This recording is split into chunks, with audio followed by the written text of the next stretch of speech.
Chapter 321. At night, Wuming brought Gilgamesh to a house. Located in the center of the bustling Winterwood city, it was a nice small villa with a courtyard. This was a place where residents were going abroad. Because they were in a hurry to go abroad, they didn't pack anything. The owner of the house left in a hurry with his suitcase. With Gilgamesh's temper, Wuming would definitely say, "How can a place where civilians live bear the arrival of this king?" Therefore, Wuming quickly found someone to decorate it during the day, and bought some high-end furniture. This time, he went to the Yuanzong mountain cave to pick up Gilgamesh. "You made this king wait for so long. Do you know your crime, Hienryong?" Gilgamesh stared at Wuming unhappily. "Well, when you get home, be obedient or I'll starve you." Wuming warned Gilgamesh. "Humph. You really dare to say that, Hienryong? Why aren't you hurrying to cook for this prince? Don't make this king wait for too long." With that, Gilgamesh swung his beautiful long hair, left Wuming, and walked straight into the small villa. Wuming shrugged helplessly, then walked in and began to cook with the ingredients he bought before. At the table, Gilgamesh gracefully tasted red wine, and enjoyed the sumptuous dishes prepared by Wuming. "Hienryong, the food you make is delicious." Gilgamesh took another sip of red wine and praised. "It's good that you are satisfied. By the way, Gil, do you have any wish to make for the Holy Grail?" "Have it's just the Holy Grail. It's mine to begin with. I only joined the Holy Grail War to take back what belongs to me." Gilgamesh responded to Wuming's words domineeringly. Yes, Gil is the best," Wuming said perfunctorily. "What do you mean by that? Are you patronizing this king?" Gilgamesh looked at Wuming with dissatisfaction. "Then what about you, Hienryong? If it weren't for the black mud, would you have chosen to participate in the Holy Grail War?" "If it's me, I probably won't," Wuming said after thinking for a while. "After all, I already have a Holy Grail. Moreover, the Holy Grail that I want to fulfill will not be able to fulfill my wish." Wuming smiled indifferently. After hearing Wuming's words, Gilgamesh scoffed at the Holy Grail's wish. "That's true. That Holy Grail is said to be an omnipotent wishing machine, but in reality, it's not omnipotent at all. It wouldn't be an exaggeration to say that it's a fake." Wuming did not comment on Gilgamesh's mockery of the Holy Grail. Instead, he talked about another matter. "By the way, I will go out and investigate the other trainee masters and servants later. I may come back very late. You should sleep first." Wuming put down the tableware and wiped the corner of his mouth. "Got it. Remember not to lose anything. Even if you are already so inferior, you are still this king's teacher. This king doesn't want to lose his master the next day." Gilgamesh put down the wine glass and said indifferently. But Wuming, who understood Gilgamesh, naturally knew that Gilgamesh was concerned about him. As expected of Gilgamesh, his tsundere nature is very obvious. Wuming squinted his eyes and smiled at Gilgamesh. Are you kidding me? This king is the most ancient king, the hero king Gilgamesh." Gilgamesh's face instantly turned red. It was unknown whether it was because of anger or because he was pampered. Yes, I know. Remember to put the plate in the sink. I will come back later to wash it. But if you can help me wash it, then I will thank the heavens," Wuming said with a smile. Then he stood up and walked toward the door. "Tisk, you actually let this king do such a thing? What kind of joke is this?" Gilgamesh looked at Wuming's back as he sat on the chair angrily. "My purpose for participating in the Holy Grail War. Isn't it to see you guys?" At this moment, the king's face revealed his human side. Now the king was living more realistically than anyone else. There was basically no one on the streets at night. Only a few street lamps illuminated the darkness on the empty streets. A stray cat was lying on the chair resting. Suddenly, a black shadow flashed under the street lamp. The stray cat was so scared that it jumped and ran away. Wuming stood on the street lamp and looked at the city. Wuming thought about Gilgamesh. Since he could make Gilgamesh swear that he would not answer unless he summoned, and even snatched the summoning quota from young Gil this time. In addition, Wuming saw the emotions in Gilgamesh's eyes. Wuming smiled helplessly. "Looks like Gil's dependence on me has become an obsession." No matter what, this Gilgamesh was just a little girl. Compared to the male version of Gilgamesh, Queen Sparkle still had the gentleness of a woman. Wuming left with Enkidu after Enkidu's death. At that time, Gilgamesh was still grieving over the death of his good friend. In addition, his master had also left. This was a little cruel for Gil. No wonder the history books recorded that Gilgamesh abandoned the Uruk after his good friend's death and began his journey to find the grass of immortality. This was a huge blow to Gil. You're just like Artoria, Gil. Wuming smiled and did not say anything. After all, she was a king. She was not as weak as Wuming thought. Wuming's figure flashed. As an afterimage appeared, Wuming disappeared from the street lamp and began his investigation. The first place to investigate was the overseer of the Holy Grail War, the Holy Church. Wuming did not choose to hide his identity as a servant and directly walked into the Holy Church's Winterwood City branch. As soon as he entered the church, he saw a priest praying to the cross. Of course, this priest was not the Mapo priest that Wuming met before, but a priest who looked old. The priest who was praying heard someone coming in and turned his head. It was a rather old but energetic man. From the marks on his palm, it could be seen that he was a martial artist. According to the results of Wuming's investigation, this quite capable old man was called Yen Fengli. You are a servant. Yen Fengli saw Wuming. At first he was surprised, but then he calmed down. Is it your master who wants to ask the overseer to answer his doubts? Yen Fengli said calmly. The master had doubts and sent a servant to the overseer of the Holy Church to answer his doubts. This kind of example was not unheard of. Yes, my master wants to know how many servants have gathered in this city, and whether we can start the war. Wuming pretended to be very indifferent and said, So that's the case, can't wait to start the war? Yen Fengli was relieved. There are 4 servants gathered in this city, Lancer, Rider, Caster, and Berserker. Including you, there are already 5 servants. Yen Fengli said, Thank you. After that, Wuming turned into a shadow and disappeared. However, Yen Fengli's face was filled with confusion. The memory just now, I can't remember it at all. Is it the servant's noble phantasm or skill? Yen Fengli was seriously thinking about this strange phenomenon.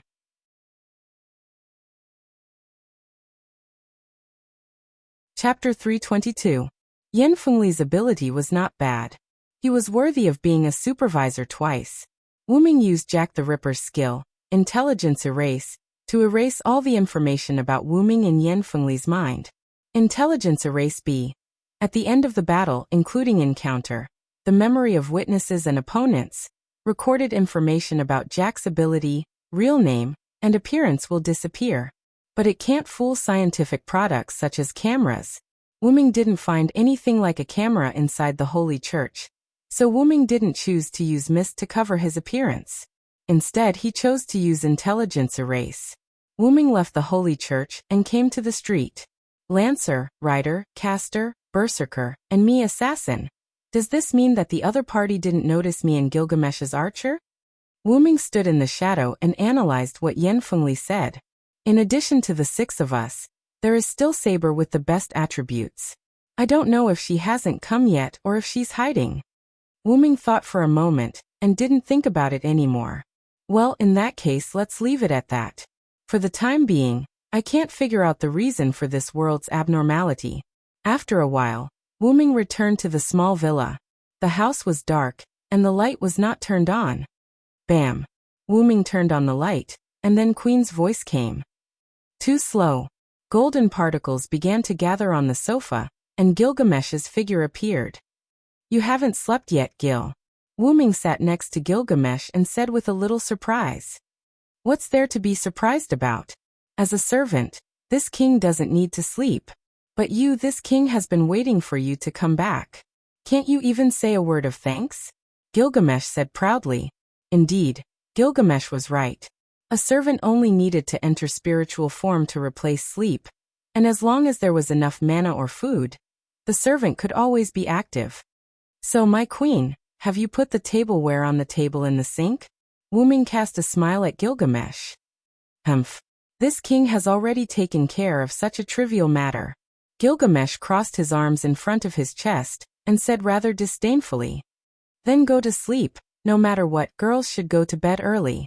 Wu-Ming patted Gilgamesh's head as if he was treating a child. And Wu-Ming was ready to accept Gilgamesh's anger. But Gilgamesh didn't get angry.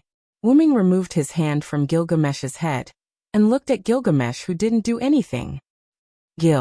Gilgamesh looked at Wu-Ming and turned into golden particles and disappeared. This is a reward for you. Don't be too proud, Hyenryong. Gilgamesh's voice came from the air and then disappeared. Really, there should be a limit to arrogance. Wu-Ming shook his head helplessly and then walked into the kitchen. When Wu-Ming wanted to wash the dishes, he found that there was no tableware in the sink, but it was clean. Next to the sink, a few plates and bowls were neatly stacked together. It looked like someone had already washed them. Although the kitchen sink was in a mess, it was obvious that it was done by someone who didn't wash dishes for a long time. Really? Wu-Ming laughed. He didn't expect Queen Flash to take his joke seriously. Wu-Ming really didn't expect Gil to wash the dishes. However, Wu-Ming bet that the male version of Adult Flash wouldn't do that. Only his Queen Flash would be arrogant. Since I have nothing to do, I might as well go investigate the enemy. After that, Wu-Ming left the small mansion. Gilgamesh revealed himself and looked at the direction Wu-Ming left. He muttered and then entered the spirit state. Boring. The next morning, Wu-Ming returned to the small mansion. Gilgamesh came into contact with the spirit state and revealed himself. Did you go to investigate for information, Hyenryong? Gilgamesh returned to her good queen posture and said domineeringly, Yes, information is very important.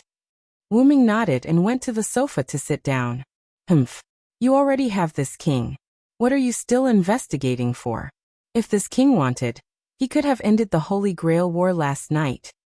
Gilgamesh also came to his exclusive seat and sat down. It was a rather tasteful and luxurious seat. It was also left behind by the owner of this house. Because he left in a hurry, Wu-Ming directly spent money to buy some of the more valuable things. At first, the owner of this house didn't want to buy it. After all, it was also an antique. However, because he was in a hurry and left in a hurry, this seat was successfully traded by Wu-Ming at a price that satisfied both parties. Then it was occupied by Gilgamesh. Although Wu-Ming bought it for Gil, sitting on her luxurious seat, Queen Twinkle crossed her legs and supported her chin with one hand, silently looking at Wu-Ming. After all, there is an old saying that goes, know yourself and know your enemy, and you will never be defeated. Wu-Ming poured a glass of wine for Gilgamesh and handed it to Her Majesty Queen, who was crossing her legs. So, what information did you find out, Hyenryong? Gilgamesh took the transparent goblet and took a sip. Then, she looked at Wu-Ming as if her anger had subsided. You also know that the Holy Grail War was started by the so-called three families. While talking, Wu-Ming also poured himself a glass of wine. The three families are composed of the Inosaka family, the Mesotome family, and the House of Einstein barons. Last night, I explored the local residences of these three families and found two servants. One is a male servant suspected of being a king in the Inosaka family, and the other is a female servant with snake breath in the Mesotome family. After taking a sip of wine, Wu-Ming continued. There is no one in the castle of the House of Einstein barons in Winterwood City. They should have not yet arrived in Winterwood City. Plus, there is a supervisor of the Holy Church. It is inferred that the servant of the House of Einstein barons should be a saber swordsman. The servants of the Mesotome family and the Inosaka family are not caster or berserker. As for why, I will tell you later. In short, these two should be lancer and rider. Wu-Ming put down the glass and then took out a map from nowhere. And here I found traces of berserker. Wu-Ming pointed to the place on the edge of Winterwood City, and that place was the Amiya Mansion. Wu-Ming went to the Amiya Mansion with the idea of seeing Shiro Amiya in this world. As a result, he accidentally found multiple magic barriers and traces of berserker. There is no way, a big guy who seems to have no sense of reason can't hide. There is no need to guess. And this is the berserker that Wu-Ming knows, Hercules. When Wu-Ming found berserker, he was waiting in the courtyard of the Amiya Mansion. Although Wu-Ming did not find the master, Wu-Ming could almost guess. Magician killer, Amiya Kiritsugu. Wu-Ming narrowed his eyes. And then did you fight with berserker? Gilgamesh shook the glass and asked with interest. Of course not, I just accidentally found the trace of Berserker, and then quickly retreated, but the other side should have found me. Wu-Ming remembered the guy who wanted to become a partner of justice, and could not help but frown. A partner of justice is as cunning as a fox.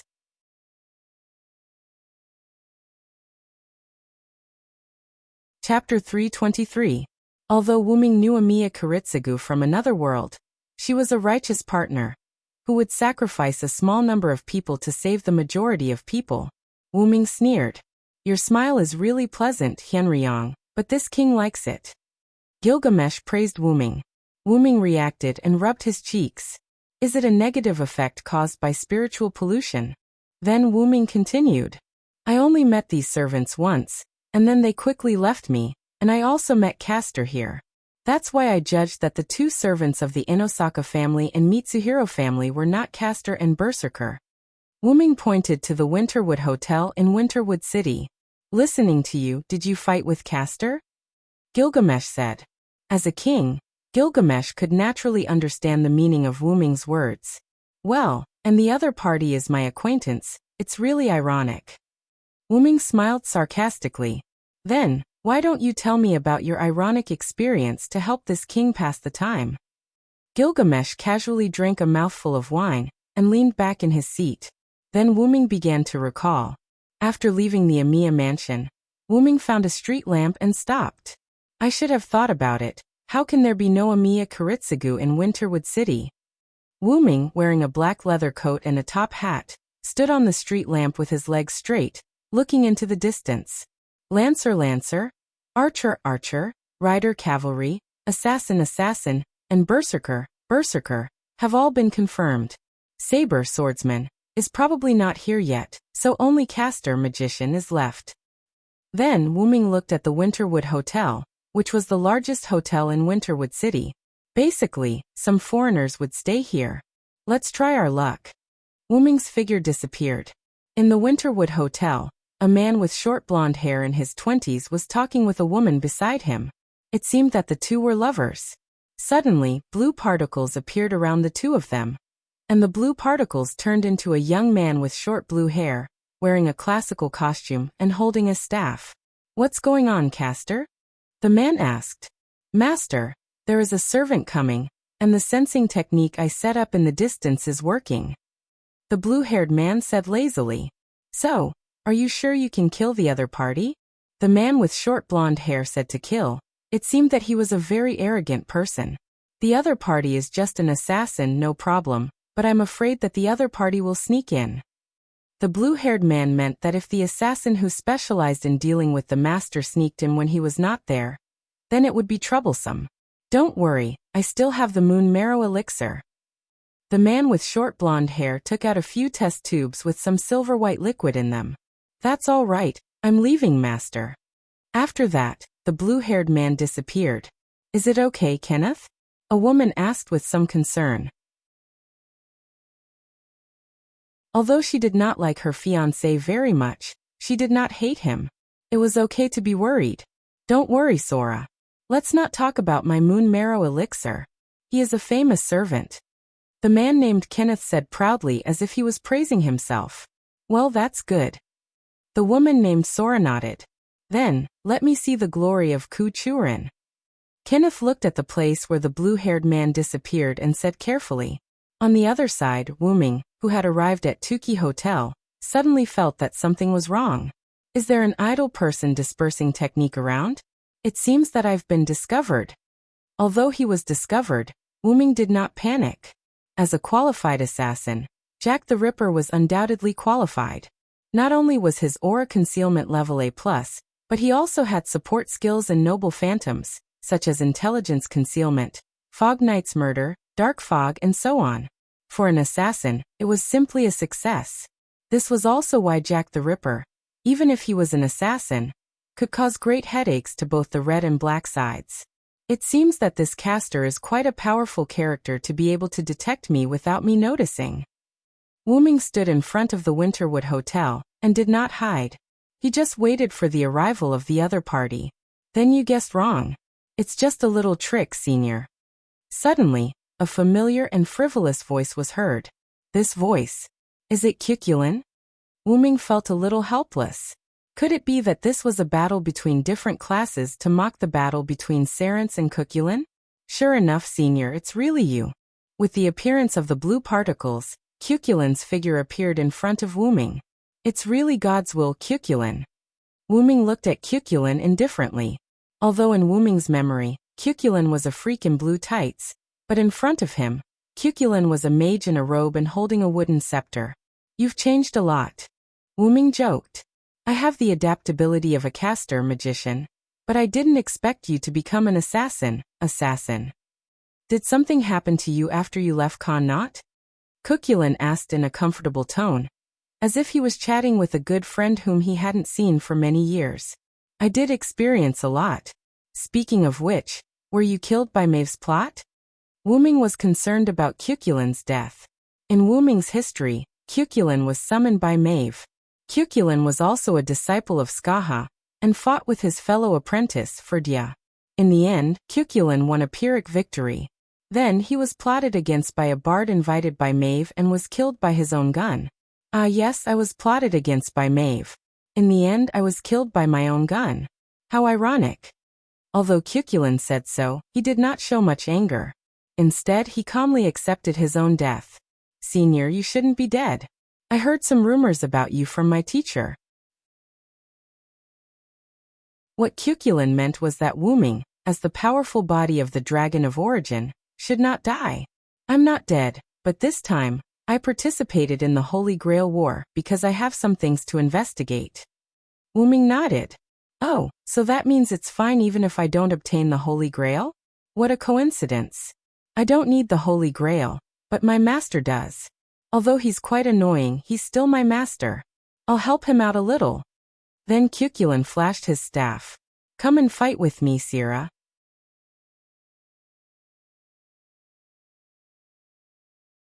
Chapter 324. Wuming finally knew why Cuchulain joined the Holy Grail War. This guy simply wanted to fight against the heroes of history.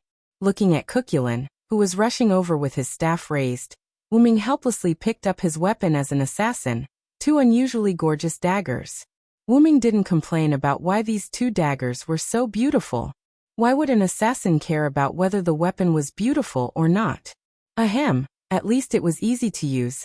Wuming swung his daggers and met Cuchulain, who was attacking with his staff. Wuming and Cuchulain were really two weirdos. Originally, they both used guns, but one turned into a wooden stick and the other into a dagger. Needless to say, the wooden stick was considered a long weapon and could be used as a spear. However, Wuming had never used a dagger or similar weapon before. However, bang bang bang, the dagger and the staff collided with each other, making a sound of steel colliding. Wuming and Cuchulain's figures were constantly changing, waving their arms at a speed invisible to ordinary people, constantly attacking each other. Wuming usually used a sword or a gun. Although Wuming had never used a dagger, don't forget that Wuming's teacher was the queen of the demon realm, the god slayer who had trained countless heroes, Skaha. Daggers and other short weapons were naturally on Skaha's schedule to train Wuming. Moreover, Wuming was gradually suppressing Cuchulain. With a feint, Cuchulain escaped from Wuming's entanglement. I can only say that you are indeed my senior. Even after becoming an assassin, your attributes are still not low. Cuchulain smiled helplessly. You, on the other hand, have your attributes dropped so much because you became a caster? Wuming held his daggers with both hands, and stood not far away from Cuchulain. Through the fight, Silent Wonder could clearly sense that Cuchulain's strength and durability were quite low, at least much lower than Silent Wonder's current attributes. He estimated that Cuchulain's strength and durability were either D or E, while Silent Wonder, as Assassin Jack the Ripper, had strength and durability of C level. Only dexterity can compete with me. And this is because you used the Lune Rune to strengthen yourself. Yes, as the first magic that Wuming learned, the Lune magic, was naturally very familiar with it. Although Wuming didn't use it much, it didn't mean that Wuming wasn't familiar with the Lune magic. As a mere caster, it was impossible for his dexterity attribute to be high enough to reach a level. In addition, Wuming was familiar with the Lune Rune, so he naturally inferred that Cuchulainn used the Lune Rune. Ah yes, you are indeed my senior. I did use the Lune Rune to strengthen my attributes, but it can only strengthen strength, durability, and dexterity to a level. If I want to fight with you, I can't do it without dexterity. Maybe I will be out of the game in the next second. Cuchulainn touched his head, not annoyed that Wu Ming had exposed his secret. Obviously, you were summoned as a caster. Not only did you not ambush in your workshop, but you also wanted to fight me in close combat. I'm really convinced by your muscle head. Wu Ming said rather helplessly. Well, since my senior said so, then I will fight with you as a caster. Cuchulainn waved his hand in the direction of Wu Ming, and a light appeared under Wu Ming's feet. A rather simple and unadorned rune came into sight. This was the Lune Rune that Cuchulainn had set up during the close combat with Wu Ming, and now it was activated. You know I'm your senior. How could I not notice such an obvious trap? Wu Ming said as he accelerated and jumped away from the light.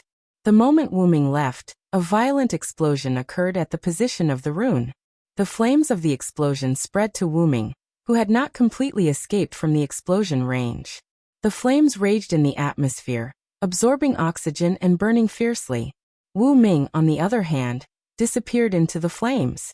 Of course, this little trick naturally couldn't kill Wu Ming, and Cuchulainn doubted whether it could cause any harm to Wu Ming. After all, I also appeared as an assassin. This is the beginning of the Holy Grail War. See you next time, Cuchulainn. Wu Ming's voice came out from the atmosphere, and then disappeared. Under the cover of the flame explosion, Wu Ming's A+ level aura made Cuchulainn lose sight of Wu Ming. Well, that's it. With that, Cuchulainn turned into blue particles and entered the state of spiritualization. That's it. I simply fought a few times with the caster and then retreated. Wu Ming put down his glass and leaned on the sofa. Gilgamesh, on the other hand, looked at Wu Ming with interest. I didn't expect the caster to be your junior. Then again, this junior is related to your identity in other myths. I haven't heard that the Uruk Hyenryong has a junior. Because of interest, Gilgamesh began to shake his legs. Looking at Gilgamesh's shaking legs, Wu Ming said that he couldn't see anything from the armor, so he simply stopped looking. After all, I'm also a traveler. It's not surprising that I know people in other areas. Wu Ming said casually. So, do you have a plan? Gilgamesh asked. Gilgamesh didn't believe that Hyenryong, who had investigated almost all the enemies, didn't have a plan. The Uruk Hyenryong's reputation was not only obtained by protecting the people. As the closest person to Hyenryong, Gilgamesh naturally knew that Hyenryong had a very high strategy. Moreover, this time Wu Ming appeared in the world as an assassin. Wu Ming, who didn't have the ability to break through, would definitely choose to use wisdom. However, this time Gilgamesh guessed wrong. I didn't prepare a plan, I just simply investigated the enemy. Wu Ming waved his hand tiredly. After all, you said that if you wanted to, you could end the Holy Grail War in one night. The key is that there's no need at all. Wu Ming smiled indifferently as he leaned on the sofa. After Wu Ming finished speaking, Gilgamesh frowned. What do you mean? Gilgamesh asked. Do you still remember why I came to this world? Wu Ming hinted. Gilgamesh suddenly realized. After all, Gilgamesh came to this world in the form of occupying a spot in the Holy Grail War. It was inevitable that he would pay a little attention to the Holy Grail War. I almost forgot. You came to this world because of that strange black mud. Yes, Wu Ming's original purpose was the black mud with origin power, and he participated in the Holy Grail War only because Wu Ming hadn't discovered the black mud for the time being. Therefore, he suspected that there was something fishy about the Holy Grail War, so he participated. In other words, I just have to wait quietly, wait for the final victor, and then investigate the truth about the black mud.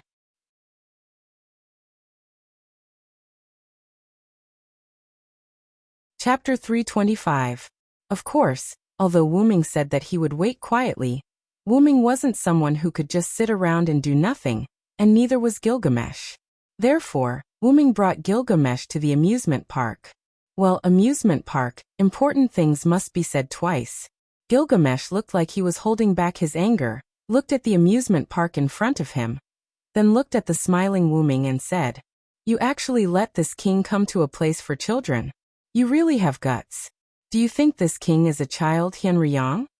However, Wuming just waved his hand. What does it matter? After all, I watched you grow up, and I can be considered your adoptive father. What's wrong with a father bringing his daughter to the amusement park? Wuming said seriously. Of course, it would be perfect if Gilgamesh didn't stop him from opening the gate of Babylon. Wuming held down Gilgamesh, who was about to open the gate of Babylon, and smiled. Ma Gilgamesh, just treat this as playing with me. You can also experience the feelings of the people while you're at it. Besides, you've never been to an amusement park before, right? Wuming calmly advised, not at all worried that Gilgamesh would pull out his sword and stab him. Humph. Seeing that you are my teacher, this king will accompany you. Gilgamesh shook off Wuming's hand that was pressing down on her arm, with a "I'm being merciful, come and thank me" look on her face. Yes. Thank you for taking the time to accompany me to experience the people's feelings. In Wuming's view, Gilgamesh wasn't angry at all. The gate of Babylon only needed Gilgamesh's consciousness to open. Raising his hand was just a habitual action. In other words, even if Wuming was holding Gilgamesh's hand, Gilgamesh could still open the gate of Babylon if he wanted to. This showed that Gilgamesh wasn't angry. Then please change your clothes. After all, your current appearance is not suitable for experiencing the people's feelings. Wuming pointed to the people around him. They looked at Gilgamesh as if they were looking at a girl who liked to cosplay. In order to avoid trouble, Wuming had already changed his clothes into ordinary casual clothes. He was wearing a white shirt, a black jacket, black pants, and a pair of casual shoes. He wore a cap on his black hair, and his red eyes were emitting a captivating light. This light was deep and distant, and it was quite attractive. He looked quite handsome. Gilgamesh, on the other hand, was still wearing his golden armor, exposing his abdomen. Although it was reasonable to dress like Gilgamesh at the entrance of the amusement park, everyone's attention was still on Gilgamesh's supreme appearance. As a person with 2/3 divinity and 1/3 humanity, Gilgamesh was naturally blessed by the gods. His IQ, appearance, and so on were not comparable to ordinary people at all. Thinking about young Jill, he had a skill called Beautiful Boy in his attribute. Beautiful Boy. CIT was a display of the skill of a beautiful young man that made people want to protect him. Although it had a magic effect that could charm people regardless of gender, it could be avoided by magic skills. Even if there was no magic resistance, the effect could be mitigated if there was resistance. Although Beautiful Boy's skill was only C rank, having this skill meant that his appearance was heaven-defying. And the effect could be said to be even more effective on Shiny Girl. At this moment, it was not an exaggeration to say that Gilgamesh was a peerless beauty. These mongrel cultivators, bastards. How dare they look straight at this king? Gilgamesh seemed to be really angry. Forget it, after all, it's just to experience the people's feelings. It's not like they will lose a piece of meat. By the way, it's better to quickly change your outfit so that you can avoid trouble. Wuming comforted Gilgamesh. After all, if Gilgamesh felt humiliated and took out his sword, then they would be finished directly. That's true. I'll do as you say today. Gilgamesh's body began to emit light. Gilgamesh wanted to change his outfit here. After Wuming saw it, he directly pulled Gilgamesh and ran away. When the passers-by saw the blonde beauty's boyfriend pulling the beauty away, they only felt a little regretful that there was no beauty to see. Then they began to busy themselves with their own things. A moment later, Gilgamesh and Wuming returned to the entrance of the amusement park. Why does this king have to hide and change his outfit? This king is the hero king, Gilgamesh. If he wants to hide, it should be these bastards. Gilgamesh said unhappily. After all, Wuming suddenly pulled Gilgamesh's hand. Wuming was still wondering why Gilgamesh did not get angry, but now it seemed that his anger was delayed. Well, don't forget the hidden rules of the Holy Grail War. Just put up with it. Wuming wiped the non-existent cold sweat. Gilgamesh looked at his hand that was pulled by Wuming, and then looked at Wuming in a good mood. This king forgives your rudeness. Then, as if he thought of something, Gilgamesh looked at Wuming slyly. So, Hyunryong, what do you think of this king's outfit? Gilgamesh said as he moved closer to Wuming. Wuming looked at Gilgamesh's current outfit. The upper body was a white shirt with a black woman's jacket, but it still could not hide the queen's towering breasts. The lower body was a short skirt, black silk stockings, and a pair of high boots, which showed off the queen's slender legs. Long golden hair without any impurities was casually spread out and draped over her back. Her beautiful face was breathtaking, and her red pupils, similar to Wuming's, exuded a lofty arrogance. She had the proper queen's style. However, "Aren't you wearing the same type of clothes as me?" Wuming was slightly puzzled.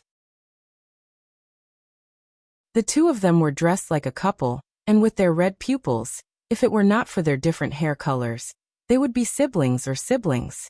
"What's wrong with that? You're my teacher. There's nothing wrong with wearing the same clothes as my teacher." Gilgamesh frowned slightly, and a trace of displeasure appeared on his peerless face. "That's not a big deal, but the problem is that it's even more eye-catching now," Wuming said helplessly, and pointed at the crowd around them. Gilgamesh looked around, and realized that the people who were busy with their own things had all stopped what they were doing, and were staring blankly at Wuming and Gilgamesh. To be precise, they were looking at Gilgamesh alone. This group of mongrel cultivators trash. In an instant, golden ripples appeared, and countless relics appeared. Wait a minute." Wuming's panicked voice resounded through the sky.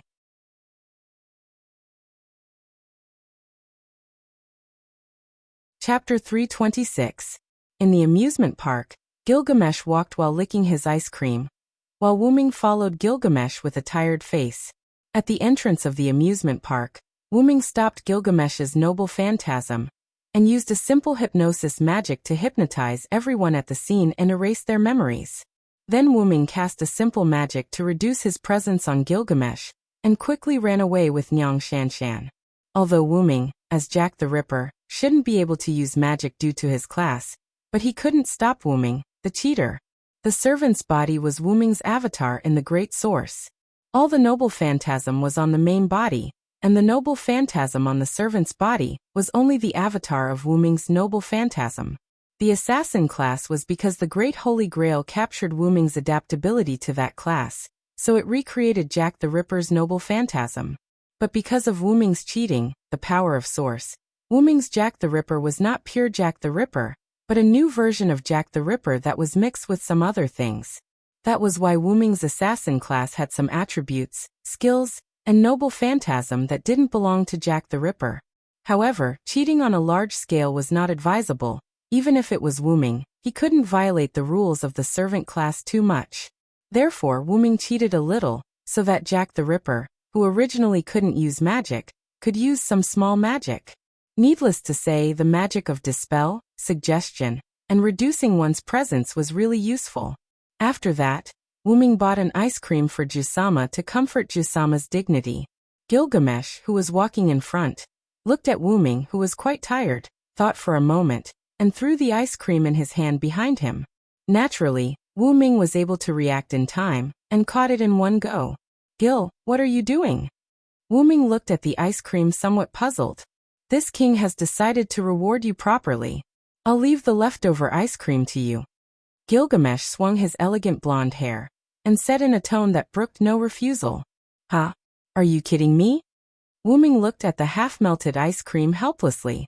"What, you're not satisfied?" Gilgamesh turned around and stared at Wuming with her beautiful red eyes. Wuming's eyes revealed the meaning of, "If you say no, you're done for." How could that be? Wuming scratched the back of his head awkwardly. Then is there anything for this king to play?" Gilgamesh snorted, turned her head, and scanned the entire amusement park. Wuming thought for a moment, then proposed. "Since you, Gil, haven't played before, then let us all experience it. Well, let this king see what's so attractive about these boring devices." With that said, Gilgamesh took Wuming's hand and walked towards a certain project. The sign in front of them had the words roller coaster written on it. Wait a minute, don't pull me." "Shut up, this is your punishment for pulling this king's hand just now." Yes, your majesty." On the roller coaster that had already started, Wuming enjoyed the cool breeze brought by the roller coaster, and couldn't help but think of Mayu and the others. He still remembered when Wuming brought Mayu, Ilya, and Little Black to the amusement park to play. Ilya and Mayu were instigated by Little Black and were half forced to play on the roller coaster.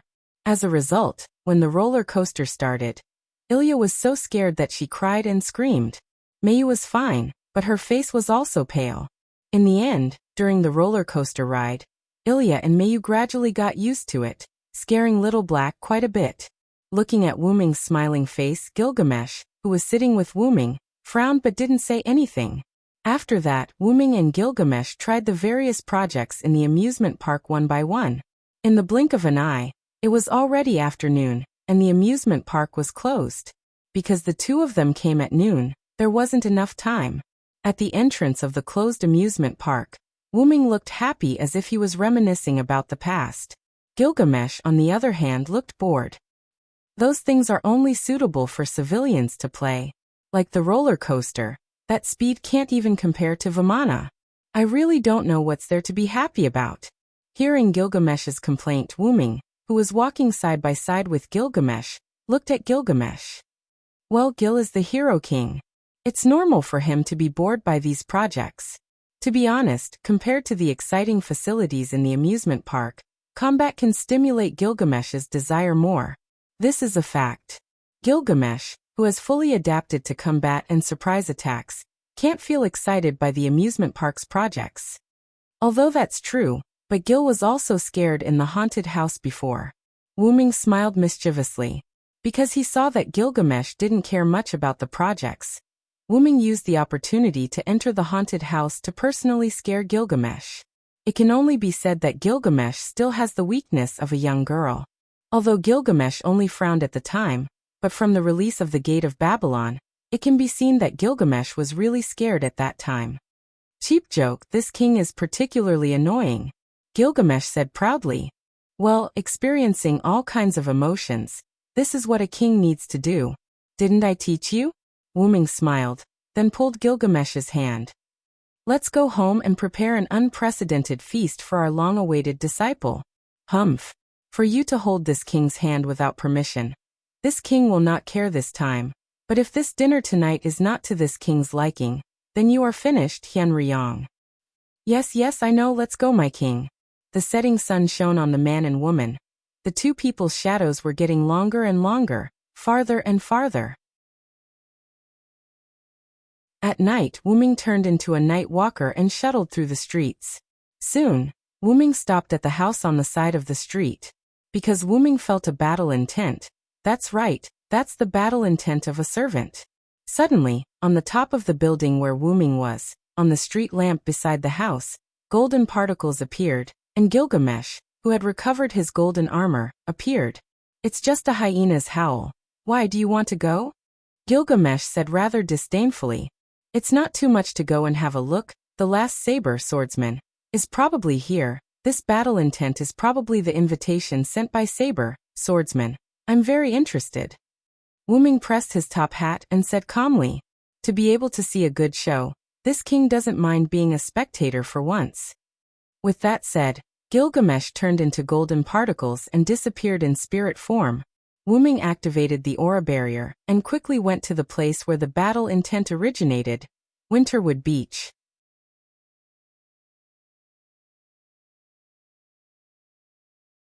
Chapter 327.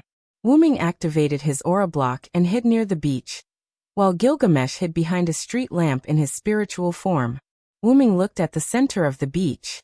There was a blonde woman in black armor with a black mask on her face and a black holy sword in her hand. There was no doubt that this was Saber, swordsman, but it was still someone Wuming was familiar with. Artoria. Wuming frowned. Although Saber did not match Artoria's attribute dark, but whether it was the dark holy sword in her hand or the familiar face under the mask, it all proved that she was indeed the Artoria he knew. It can't be wrong. That is Artoria. After carefully examining the dark holy sword in her hand, Wuming confirmed. But how did Artoria become like that? Wuming felt a little sad. Artoria was Wuming's first disciple, and Wuming liked this little girl, especially compared to the current Gil. However, The Artoria who appeared in front of Wu Ming at this moment was exuding a strong dark aura, and Wu Ming did not find anyone else around Artoria. Wu Ming suspected that Artoria's dark was caused by the destruction of her country. Wu Ming had checked, and with the British silver dragon, which was the historical record of Wu Ming's Britain, Artoria's country was destroyed in the end. With Wu Ming in Britain, the people lived and worked in peace. However, because of Wu Ming's disappearance, although Artoria did not send out knights to search for the Holy Grail like crazy, she still sent out a lot of knights. The knights who cared about Wu Ming were also very willing to search for the Holy Grail. However, due to Wu Ming's departure, Merlin's being trapped in Avalon, he deserved it, and Artoria's lack of power, the ambitious dukes began to target Artoria. Because of Guinevere's longing for Wu Ming, Morgan and the nobles used this as a fuse to put Guinevere on trial. After all, that era did not allow someone like Guinevere to exist. With the nobles as the leader and the church as support, the trial for Guinevere was carried out. Although the Knight of the Lake, Lancelot, forced the princess to escape, Guinevere, who was condemned, came back and was willing to be punished. Artoria was exhausted and could not go against the era and the rumors of the people, so she had no choice but to burn Guinevere at the stake. The historical records were not very detailed. Lancelot robbed the execution ground and fought with the few remaining knights. Although he managed to escape, he was severely injured. The other knights suffered the same fate and suffered heavy casualties. The knight's faith, the departure of the British silver dragon, the disappearance of the Archmage Merlin, Artoria's inaction, Morgan's secret instigation, Guinevere's incident, the Knights of the Round Table killing each other, and the disappointment in the king. All of these led to the destruction of Britain. Artoria's expedition to Rome led to the rebellion of the Knight Mordred, and the conspiracy of the nobles led by Morgan led to the Battle of Camlan. Originally, Silent Wonder thought that Artoria had turned into a dark form because of this, but it turned out that this was not the case. The thick darkness that clung to Artoria's body was like the evil of this world in the Eastwood Holy Grail. That's right. Wu Ming had previously investigated the interior of the Holy Grail in Winterwood City. The magic in the Holy Grail had all turned into the evil of this world, and its form was some black mud. Artoria's body was full of the evil of this world, as if she had been soaking in it for a long time. What the hell is going on? Does it have something to do with the Great Holy Grail in Winterwood City? After all, Wu Ming was an assassin without magic, so Wu Ming did not set up any detection spell in the Great Holy Grail in Winterwood City. However, Wu Ming had been checking the Great Holy Grail from time to time for the past 2 days. After all, the evil of this world in the Great Holy Grail was also a threat to Winterwood City. If it was released, it would be troublesome. Wu Ming became serious when he saw Artoria's dark form. It seems that I have to check the Great Holy Grail later, Wu Ming thought. At this time Artoria, who was standing on the beach, opened her mouth. "You're here, you rascals. Since you're here, don't hide. You'll lose the chance to fight me. I, the Night King Artoria Pendragon, disdain to be associated with you." Sure enough, it's Yulia. Wu Ming was completely sure when he heard Artoria's voice. Artoria said something that was unclear, but Wu Ming knew one thing. That was, Artoria was trying to anger the servants who had come to the beach. In Wu Ming's perception, including Artoria and Wu Ming himself, there were a total of 7 servants here. That was why Artoria was provoking them. It seems that Artoria wants to kill everyone in one go. She's quite arrogant, just like Gil. Wu Ming smiled and looked at Artoria, who was standing in the center of the stage. So, who will show up for King Arthur's provocation? Wu Ming waited with interest. So that's how it is, the famous King Arthur? Then, I can't lose my reputation. Accompanied by a deep voice, a brown figure appeared. The clothes of the West Asian style looked particularly cool. A pair of decorative horns were worn on his head. His strong facial features and strong physique showed that this person was strong. "I'm also a king.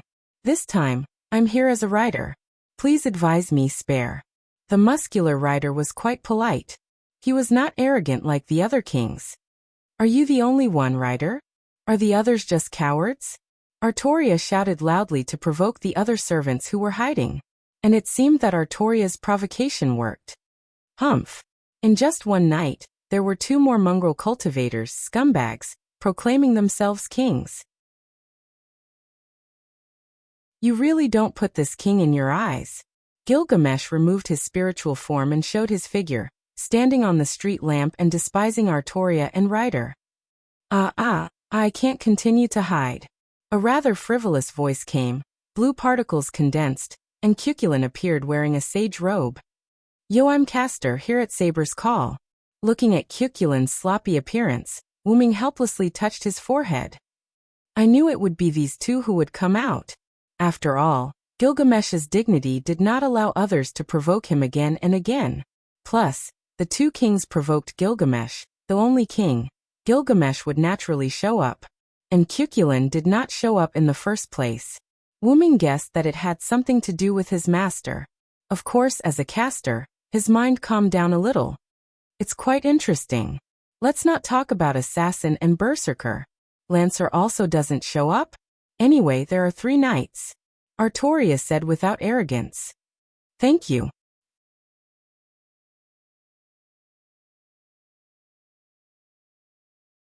Chapter 328. Thank you for your respect. A relaxed, lowly voice was heard. A young girl wearing a cloak and holding a scythe in her hand came out of spiritual form and appeared in front of everyone. The large cloak covered most of the girl's delicate body. Her long purple hair was braided behind her head, and the front part of her long hair casually hung down from the cloak. Although the cloak covered most of the girl's body, one could still vaguely see the girl's petite body. It was not an exaggeration to say that she was a young girl. Oh, Lancer, it's a little girl. Are you interested in a cup of tea? It could only be said that Cuchulainn was really good at flirting with women. After all, Cuchulainn was still Cuchulainn. Whether it was a Lancer or a caster, he would not change. Please allow me to refuse, pervert. Lancer refused without hesitation. She made a clear voice like a newborn baby. Very good, except for berserker and assassin. Is everyone here? Artoria nodded with satisfaction and put her hands on the invisible holy sword in front of her.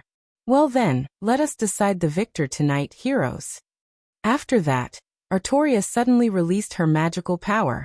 The surging magical power overturned the sand on the beach. It looked quite domineering. You really dare to say that, Saber?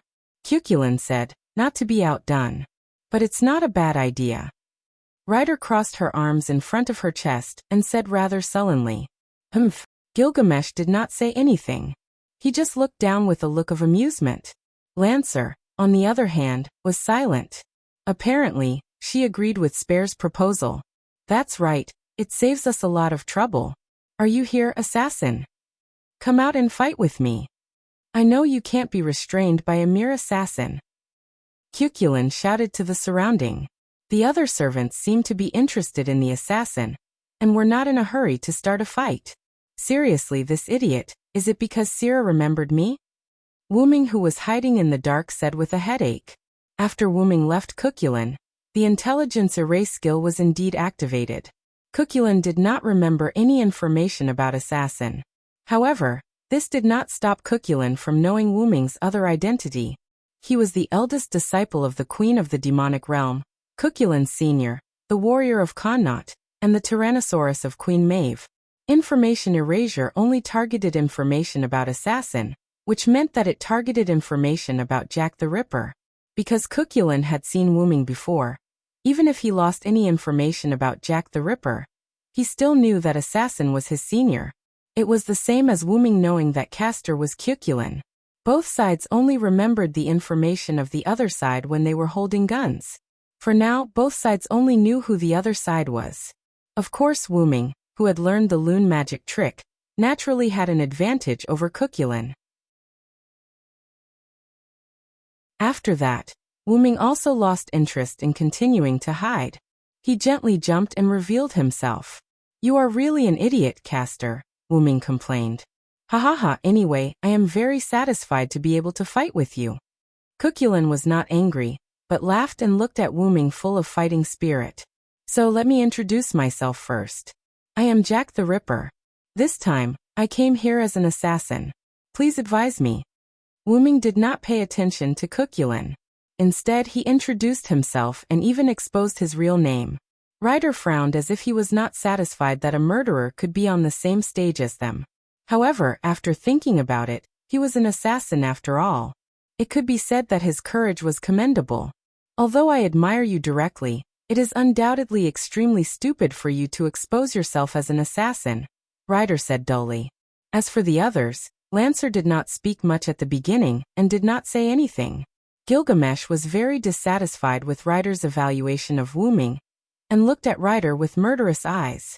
As for Artoria, since Wuming appeared, she fell into silence. So, you are the assassin of this Holy Grail war, Artoria said without understanding the meaning, but she had been staring at Wuming with a complicated look. Wuming certainly knew why Artoria was looking at him like that. Without thinking, Artoria also recognized his identity. That saber over there, he's this king's possession, teacher. Put away your invasive gaze. Gilgamesh saw that Artoria's eyes were a little strange when she looked at Wuming. So he said rather grumpily, "Is that so? Archer, although I don't know how you came to this conclusion, but he is my possession, knight." Artoria stared at Gilgamesh, and Gilgamesh did not show any weakness and stared back at Artoria. "Hey, what's going on? Why do I feel that Saber and Archer are about to fight because of you?" Cuchulain said jokingly. Wuming's response was only silence. Could this be the legendary Shiraba? Wuming thought with some uncertainty, and he even swallowed a mouthful of saliva. "It's none of your business, Caster. Do you want to leave as soon as possible?" Wuming stared at Cuchulain fiercely. However, Cuchulain picked up his staff and spun it twice. "I can't wait." Then he looked at Wuming full of fighting spirit. As a last resort, 2 daggers suddenly appeared in Wuming's vertical hands, which slipped out from Wuming's sleeves. "Then let me teach you a good lesson." On the other side, Lancer looked at Ryder, who was now vacant. "What, do you want to fight me?"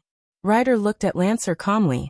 And at this moment, rustle, rustle, rustle. A roar that did not seem to be human came. Holding a strange stone weapon that looked like an axe and a knife, the 3-meter-tall little giant roared and jumped into the beach. "Rustle, rustle, rustle." He roared again, turned his eyes to Lancer, and rushed up. TSK, the hero who killed the monster and the monster who was killed by the hero were swapped. "How ironic," Lancer said softly and rushed up to Berserker. "I say, aren't you guys looking down on me a little too much?" In an instant, Ryder jumped fiercely and instantly jumped between Berserker and Lancer. Lancer was rational enough to stop, but the irrational Berserker would not do the same. Berserker raised the axe in his hand and slammed it down toward Ryder. Looking at the way his muscles were tied, he must be a servant with high strength or even monster strength attribute skills. Ryder would be injured if he did not die. But clank! A long bone stick like an elephant's trunk stretched out from the ground and blocked Berserker's attack. "Rustle! Rustle!" Berserker roared angrily because his attack was blocked. As expected of the irrational Berserker. "In fact, I'm more suitable for this class," Ryder said lightly. Then, the bone colossus swung its trunk and flung Berserker away in an unbelievable manner. Then, Ryder looked at Lancer, and Lancer raised her scythe vigilantly. "Since I can't fight with my old enemy, I'll fight with you guys." Ryder showed a tyrannical smile. His dark face revealed his big white teeth. Looking at the Berserker's smile, Lancer seemed to know why Ryder said that he was suitable for the Berserker class.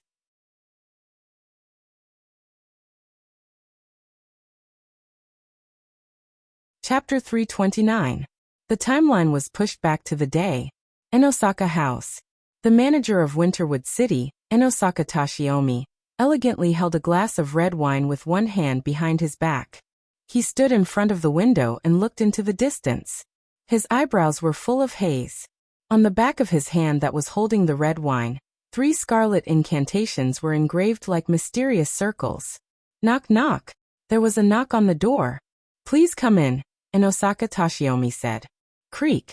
The door opened with the sound of the door opening. A young priest walked in. If Wuming was here, he would definitely recognize him.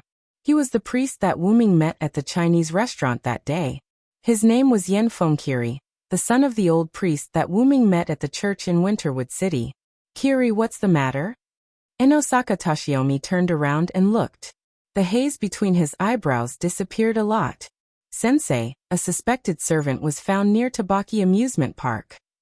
Yenfonkiri said very respectfully. Is it confirmed? Enosaka Tashiomi said seriously. Yes, according to my father's information. It is currently confirmed to be Archer. It is very likely to be a king. Yenfonkiri said carefully, afraid to make his sensei angry. Sure enough, after Enosaka Tashiomi heard it, the haze between his eyebrows gathered again. It was taken by others. I was too careless. I didn't expect that in addition to the world's first snake fossil, there would be a holy relic that could make the most ancient king appear. Enosaka Tashiomi said rather angrily. However, this is also expected. Calm down. But in an instant, Enosaka Tashiomi calmed down. After all, the Enosaka family's motto was to always be elegant.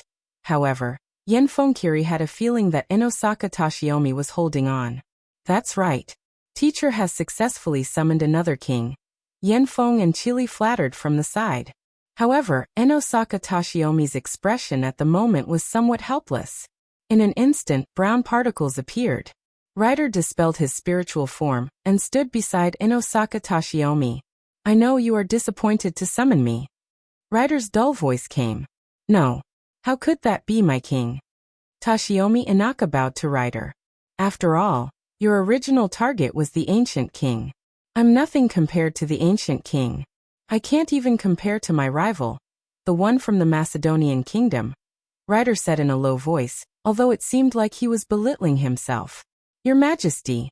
How could Tashiomi Inaka not know?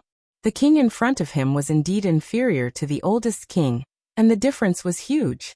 You don't have to say too much. The only thing I can do is to help you obtain victory in the Holy Grail War, and fulfill my own wish of being able to fight against my old enemy once again. After saying that, Rider's mind went blank as he thought about his formidable enemy.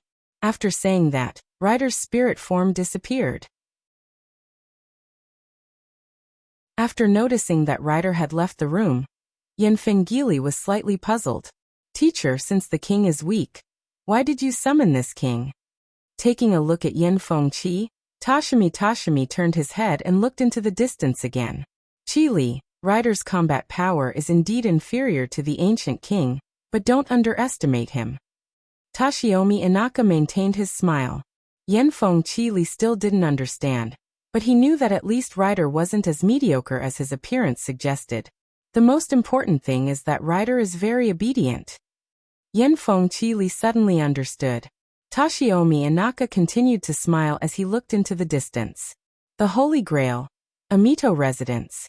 In the house that was completely normal, Lancer sat on the sofa and watched TV. After a while, a soft and gentle voice came. That's Sister Anna, the food is ready. Come and eat together. A black-haired loli with energetic eyes stuck her head out and looked at Lancer, who was sitting on the sofa. The black-haired loli was Sakura Inaka. Because she was adopted by the Amito family, she changed her name to Sakura Madu. Okay, I know. Anna said faintly and sat at the table with Sakura Madu. Although servants didn't need to eat, Lancer still ate like an ordinary person to make his little master more relaxed. Sakura Madu looked at Lancer, who buried his head in eating, then looked at the command seal on the back of her hand and smiled. I'm so happy to be able to meet Sister Anna, Sakura Madu said. However, the young Sakura Madu didn't notice that Lancer, who was sitting opposite Sakura Madu, was shocked, but he quickly returned to normal. After dinner, Sakura Madu took the initiative to clean up the dishes. Then Sister Anna, I'll go to the basement later and clean it up, Sakura Madu said softly. This was because Tongying had been doing this for the past few days.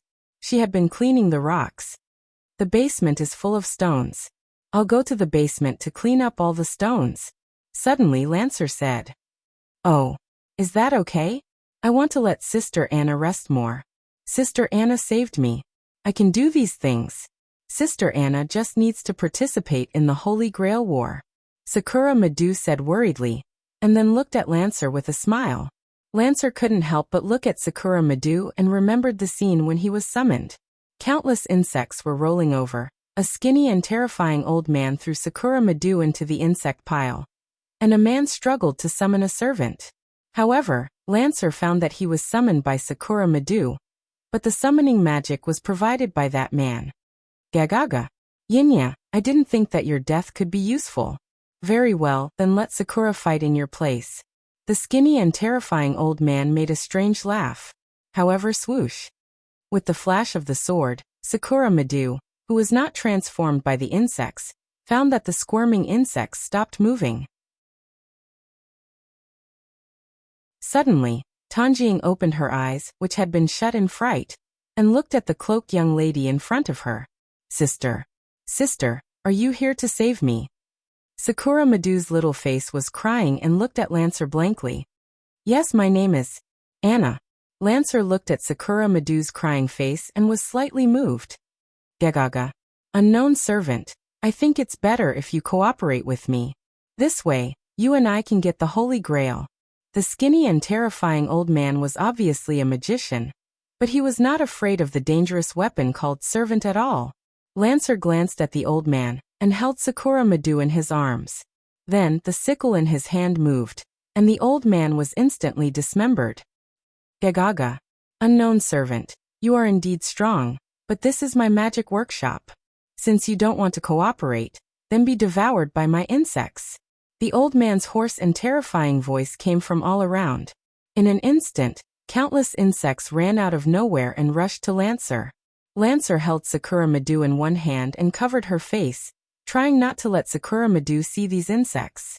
Then Lancer directly took off the hood of his cloak, and two golden pupils like a horizontal cuboid looked at these insects.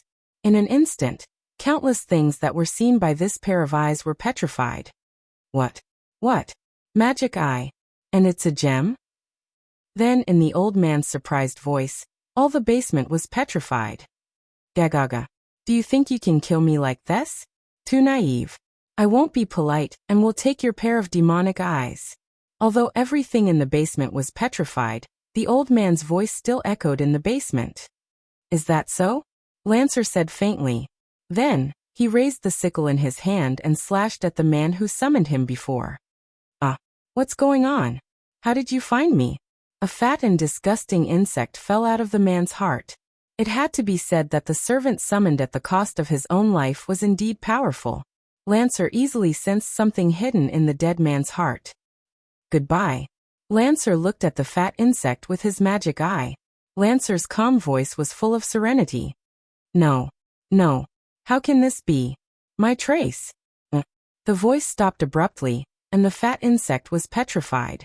Lancer held Sakura Madu and walked step by step toward the basement door. Bang!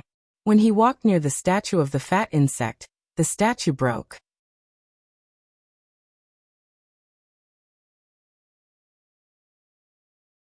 Chapter 330.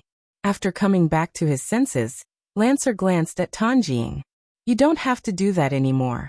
Have a good rest. After all, you are my master. Lancer said lightly and turned his head away. He didn't dare to look at Sakura Madu. Sakura Madu froze for a moment, then showed a smile. I like Anna Nasen the most, Sakura Madu said and threw herself into Lancer's arms. Lancer hugged Sakura Madu and looked at Sakura Madu's smiling face. He was stunned for a moment and hugged Sakura Madu. I will protect you, Sakura.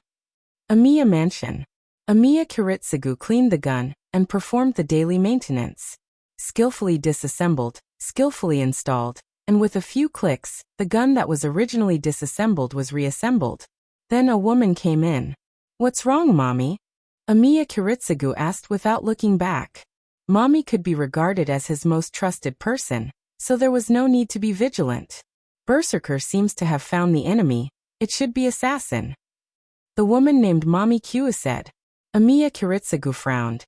Although Amiya Kiritsugu didn't want to use this place as a stronghold, it was just a temporary base, but he didn't expect it to be discovered by the enemy servant so quickly.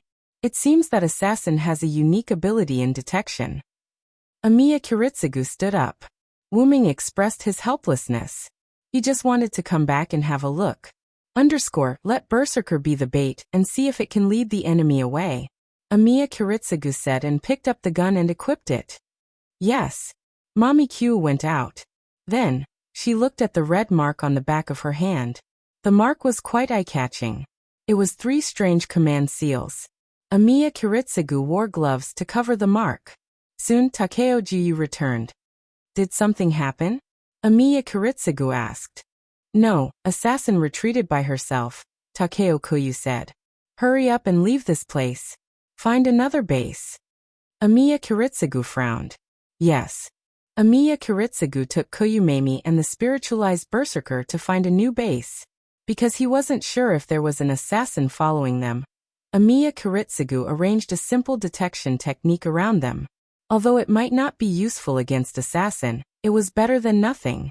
After taking a break, Amiya Kiritsugu lit a cigarette. Kiritsugu, madam. Kuyu Takei said worriedly. If nothing goes wrong, we'll arrive soon. Amiya Kiritsugu puffed out a mouthful of smoke. It was obvious that he was an old smoker. Then I'll go to the airport to check. Amiya Kiritsugu nodded, and then Takeo Kuyu Takei left. Only Amiya Kiritsugu was left in the room. It's just that I always have a bad feeling. After a while, Takeo Kuyu Takei came back anxiously. Not good, Kiritsugu, something happened to madam.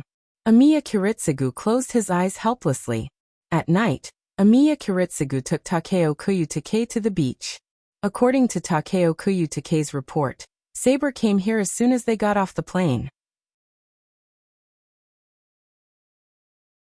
Amiya Kiritsugu came alone to a tall building with a panoramic view of the beach.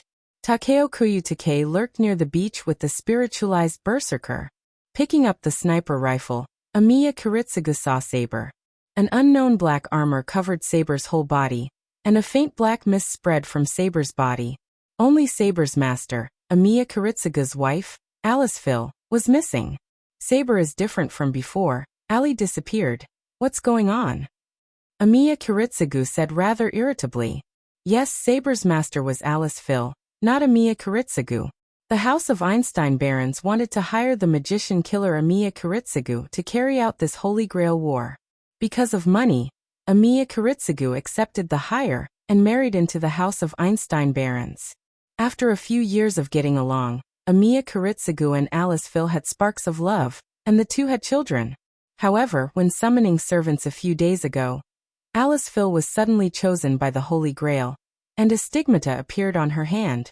Amiya Kiritsugu had been chosen a long time ago, and a stigmata appeared on his hand when he married into the House of Einstein barons.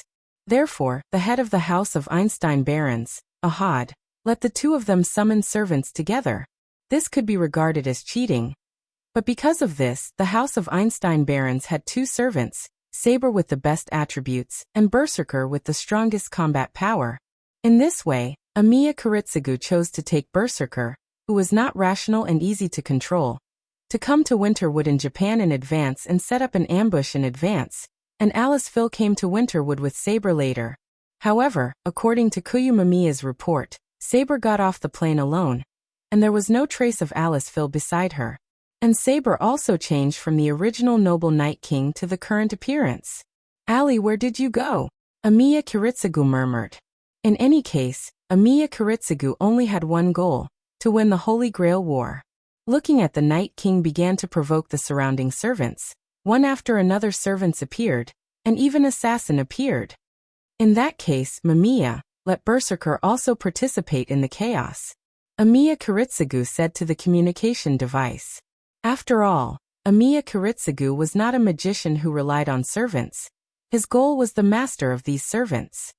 Yes. Kuyumamiya's voice came from the other side of the communication device. Because of Amiya Kiritsugu's instructions, Kuyumamiya could also command Berserker. Seeing Berserker break into the 6 servants, Amiya Kiritsugu picked up the sniper rifle. Except for those special servants, the servants could not be far away from the master, and the other masters must be hiding in the surroundings, near the beach. What Amiya Kiritsugu wanted to do now was to use the 7 servants to lure out the master's traces. Amiya Kiritsugu, who knew Berserker's strength, was not worried that Berserker would have an accident. At worst, he could use the command seal. After all, Berserker was not rational, and there was no need to use the command seal to contain Berserker. At the same time, Sakura Madu was now hiding inside a container on the beach. Although she was afraid, Sakura Madu still looked at Lancer in the distance through the gap of the door. You hide inside, no matter what happens, don't come out. This was Lancer's first words to Sakura Madu, and Sakura Madu remembered it firmly. Ananas. Sakura Madu anxiously held her small hand with the command seal, and said anxiously. Of course, this was for Sakura Madu as a child, but for Kenneth as a magician, it was different. He was very hidden. Kenneth and Sora were in a house not far from the beach, and the owner of the house had been hypnotized by Kenneth. Through the familiar, Kenneth could clearly see the big battlefield of the 7 servants. Is it really okay to let Castor get involved like this, Kenneth? Sora naturally also had a familiar, and she could also see the scuffle on the beach. After all, the servants of the other masters have already appeared. And Castor also said that he is suitable for the battlefield. Plus I am the head of the house of Akipalud. Naturally, I can't lose the name of the aristocracy. Kenneth said proudly. As long as you are happy, Sora said indifferently. Although Castor was indeed handsome, Sora was not the kind of person who would casually fall in love with a dead person. She was a proud noble. At this time, the situation on the battlefield changed.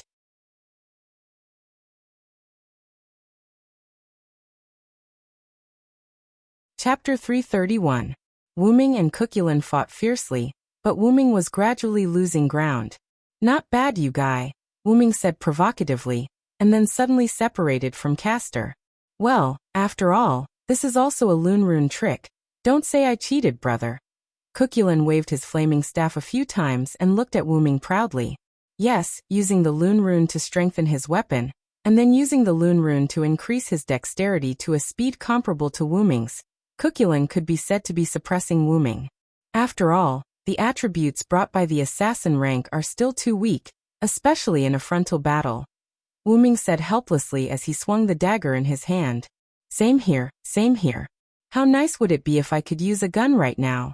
Compared to magic, I still prefer using a gun. Cuculin looked at Wuming with a wicked smile. In that case, don't blame me for cheating, Cuculin. Wuming smiled, and the 2 daggers in his hands disappeared. Then a black ripple opened beside Wuming, and in an instant, Wuming inserted his hand into it. Black ripple? Is this me? Wuming had the same teacher, so Cuculin naturally knew him very well. Silence had a portable space made of Lune runes, and almost all of his treasures were stored in this space.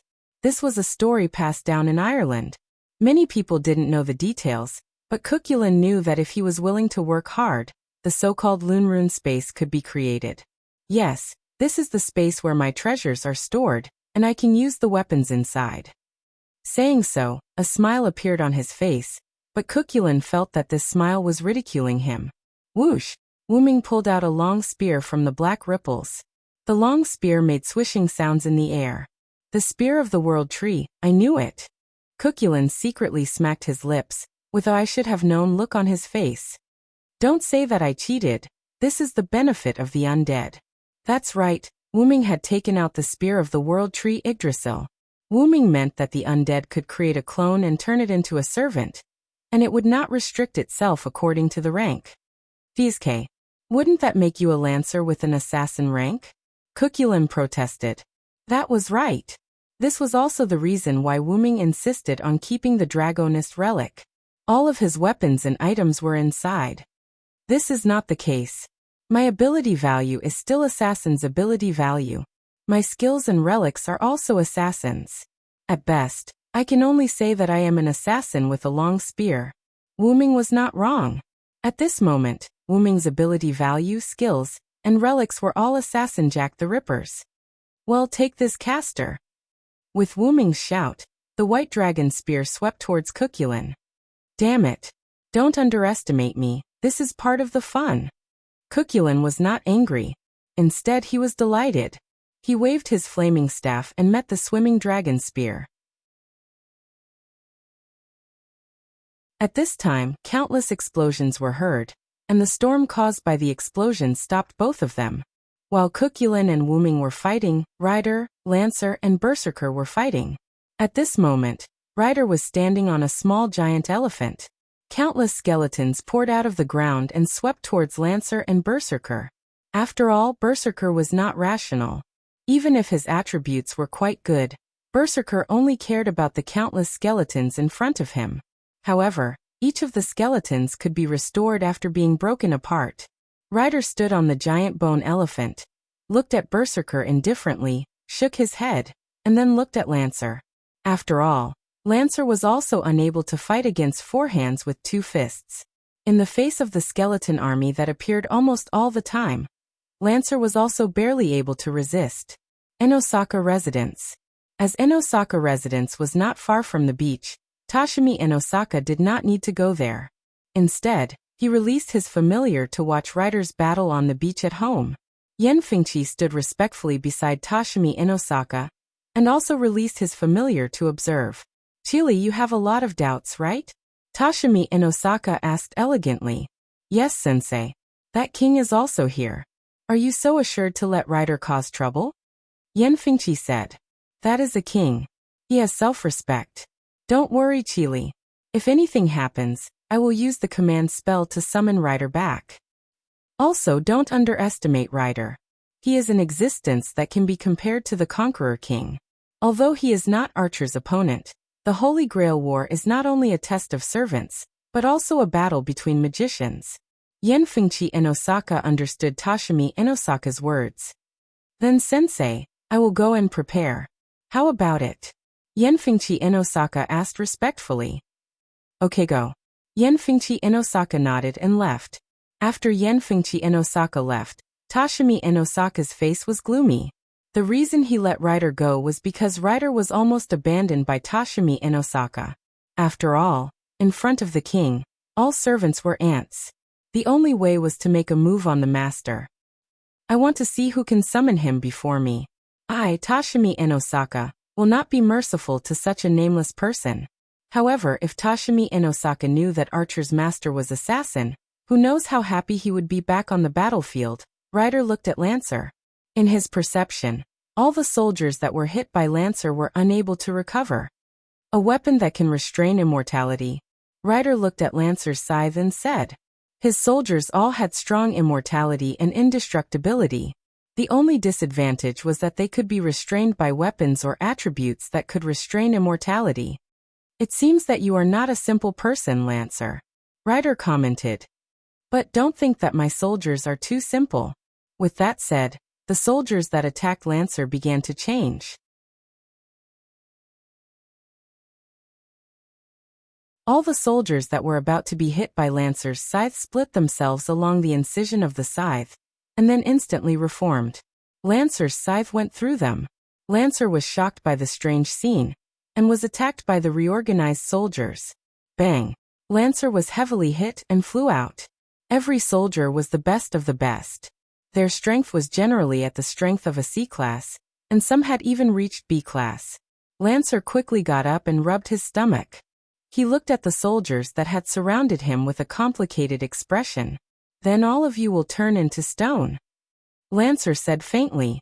He then put his hand on his hat, and was about to take off his hood. At this time, countless explosions were heard. Ryder and Lancer both looked at the place where the explosions occurred.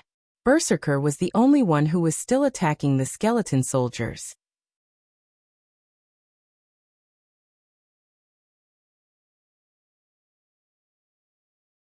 Chapter 332. Artoria and Gilgamesh were glaring at each other.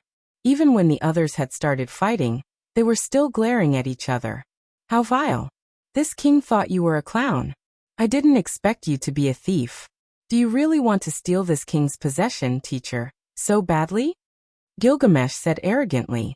I don't know where you got that conclusion from, but he is my possession, knight. This will never change. You, on the other hand, are a king? Don't you dare tell me your real name? Artoria sneered at Gilgamesh. Humph. You call yourself king in front of this king. You want to steal this king's possession in front of him. You don't know this king's name in front of this king. You don't deserve to live anymore, Saber. Gilgamesh waved his hand, and several golden ripples appeared behind Gilgamesh. A few relics extended and attacked Artoria. However, bam, bam, bam, bam, bam. Artoria swung the blackened Excalibur and deflected the treasures that were flying toward her. Are they all relics? No wonder you dare to talk nonsense here. Artoria looked at the weapons that were deflected to the side and said in shock. Now you know how powerful this king is.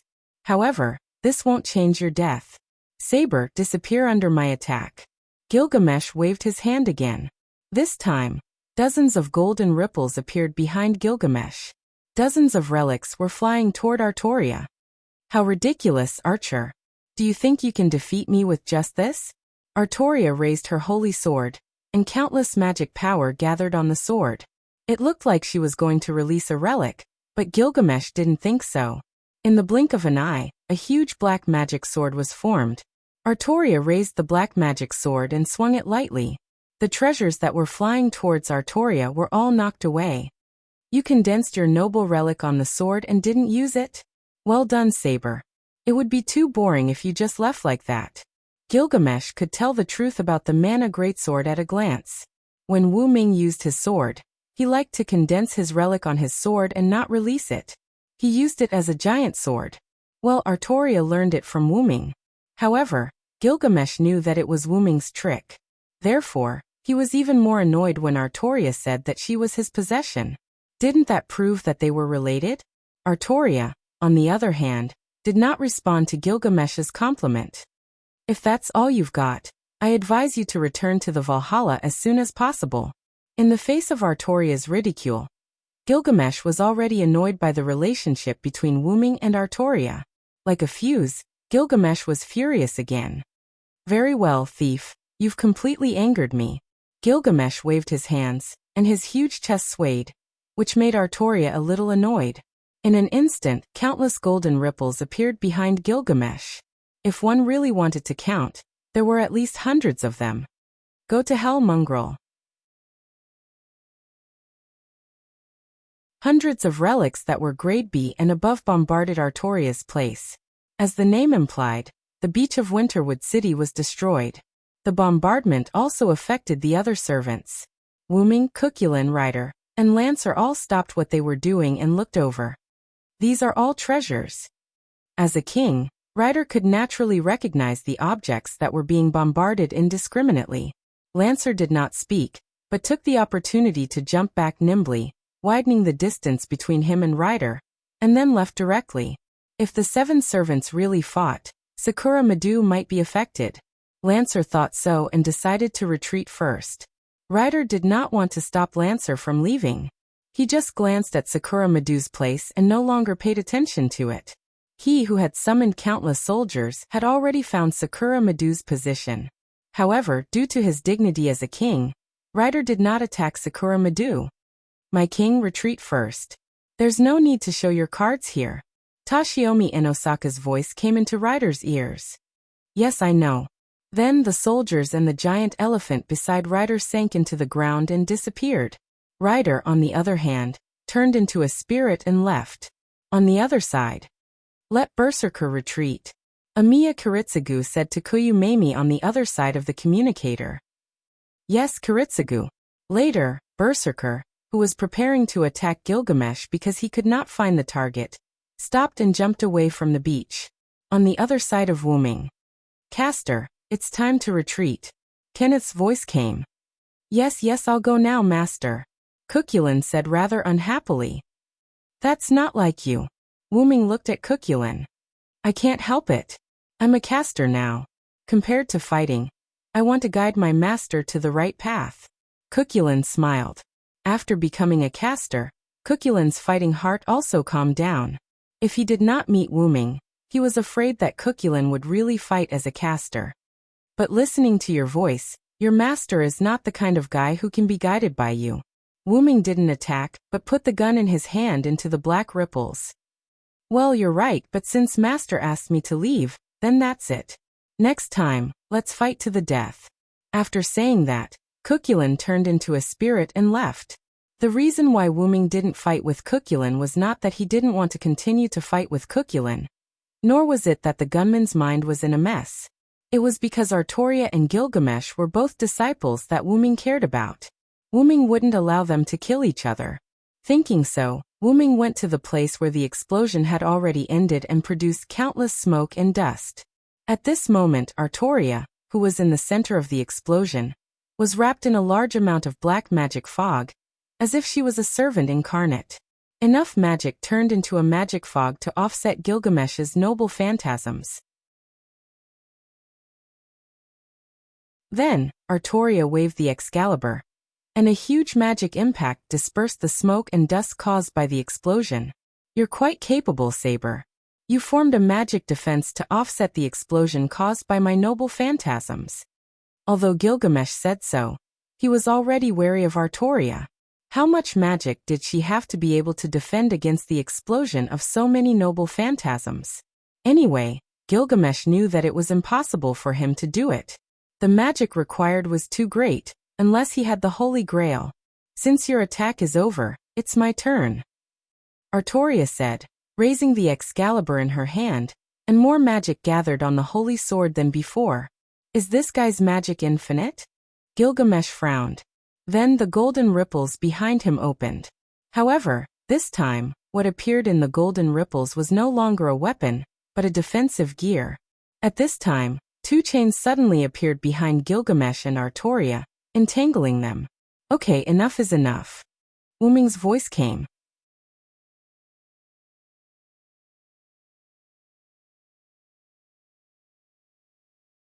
Chapter 333.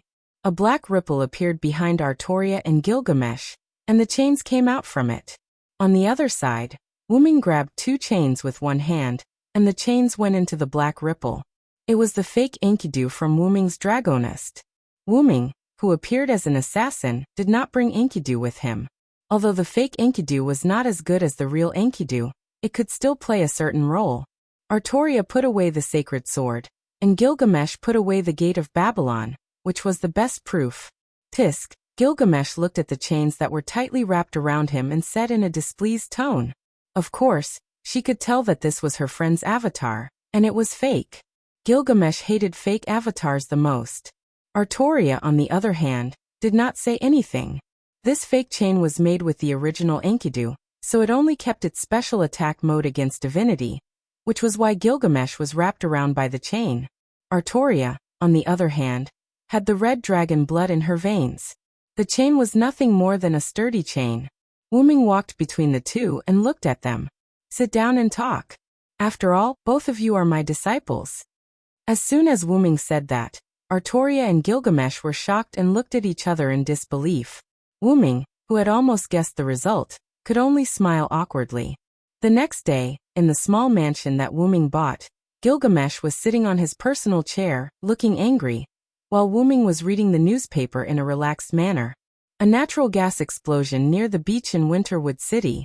Why is it always a natural gas explosion? Wu-ming laughed. At the same time, Wu-ming looked at Gilgamesh.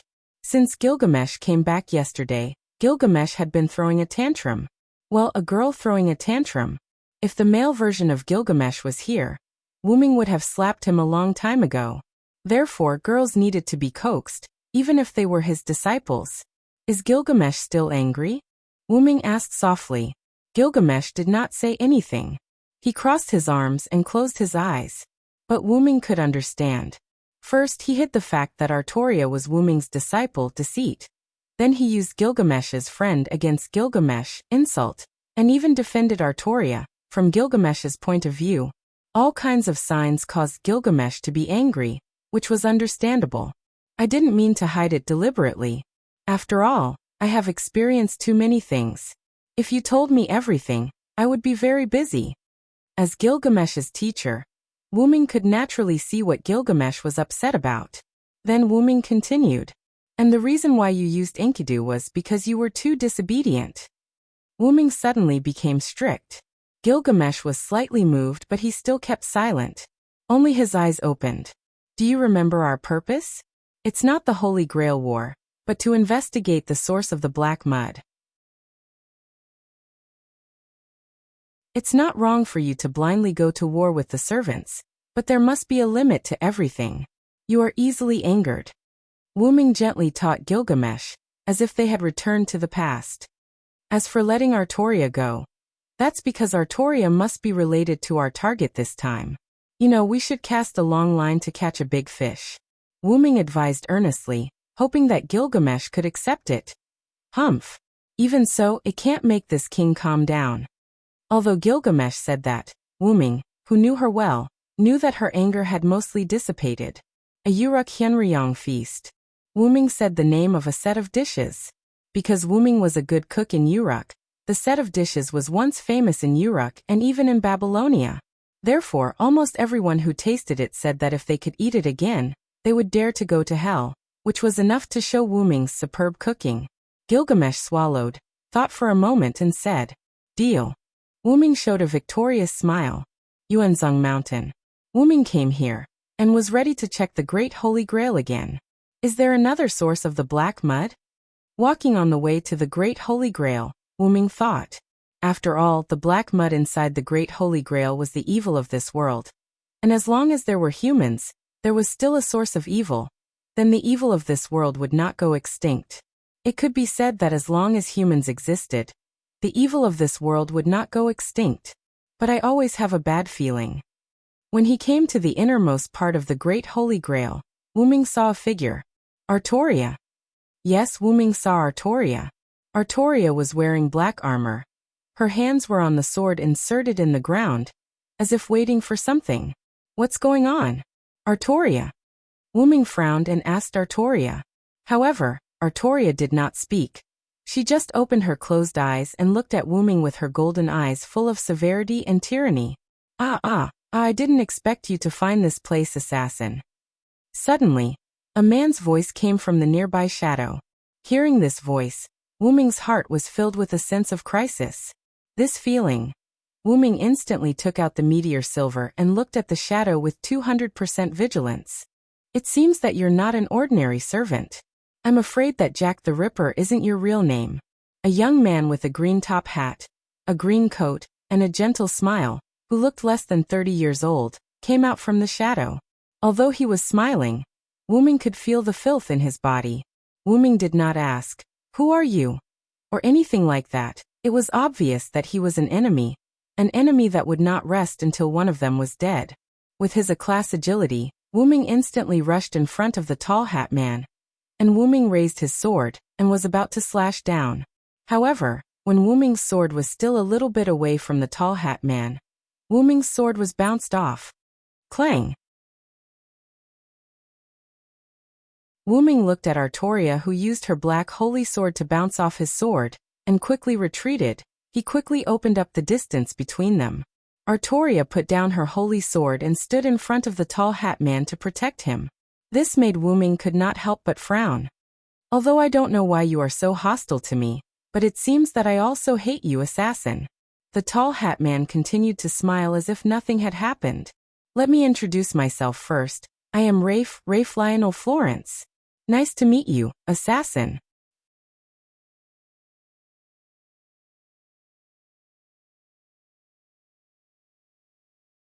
Chapter 334. Rafe Lionel Florence. Wu Ming murmured the name softly. Florence? The 72 demon gods. Wu Ming pondered carefully. Was it related to Solomon, or was it just a coincidence? To be honest, I don't want to have anything to do with you. I'm just here to follow the orders of our king. Rafe spread out his hands, showing that he didn't want to fight. But your goal is to destroy the world, right? As long as you have such a goal, you are destined to be my enemy. Wu Ming raised the meteor silver with one hand and pointed it at Wu Ming. Haha. You're right. I can't wait to kill you, assassin. Rafe laughed and looked at Wu Ming with a twisted face. Go, Saber. Rafe ordered, and Artoria rushed toward Wu Ming. Wu Ming frowned and raised his sword toward Artoria. Wu Ming was wondering why Artoria became like this, but it seemed that it was because of this guy named Rafe. Bang. Bang. Bang. Wu Ming was knocked away by Artoria's attack. Artoria was a saber, and her attributes were much higher than Wu Ming's assassin. It could be said that Wu Ming had never felt so weak before. Artoria didn't chase after Wu Ming after knocking him away. Wu Ming steadied himself and didn't rush to fight Artoria. Instead, he looked at Rafe, who was behind Artoria. It seems that you are Saber's master. I'm afraid that her original master has already been killed by you. Rafe laughed when he heard Wu Ming's words. As expected of you. I knew it. You can't be an ordinary person if you make me feel like I have to kill you. Rafe covered his face with one hand, and his voice came from under his palm. Then Lev removed his hand from his face and looked at Wu Ming with his twisted eyes. You're right. I've already taken back Saber's master. Recycling? Wu Ming was a little puzzled, but he did not show it on his face. Lev did not know what Wu Ming was thinking, nor did he want to know. Instead, he pointed at Artoria. Instantly, Artoria's heart began to glow. A cup could be vaguely seen in her heart. That is, the Holy Grail. Wu Ming was shocked. There was indeed the Holy Grail in Artoria's heart. Wu Ming could tell that the Grail in Artoria's heart was complete, which meant that the Grail in the Winterwood Cavern had been inserted into Artoria's heart by Leviticus. Wu Ming hurriedly asked Kalas to check the Holy Grail in the Yuanzong Mountain Cavern. Without a doubt, the Holy Grail had disappeared. Although he did not know how Lev inserted the Holy Grail into Artoria's heart, there was no doubt that the Holy Grail in Artoria's heart was indeed the Holy Grail. This also explained why Artoria had turned dark. Her heart was filled with the evils of the world, so there was no need to mention her entire being. And no wonder Artoria had almost unlimited magic power. It turned out that the Holy Grail was supporting her. And from Lev's words, it seemed that Artoria's master was the Holy Grail. Wu Ming thought of Mayu, Ilya and Blackie, which undoubtedly annoyed Wu Ming. Yes, I gave the Holy Grail to Saber as a trade. Saber will listen to me. What a perfect trade. Lev sighed like a bard.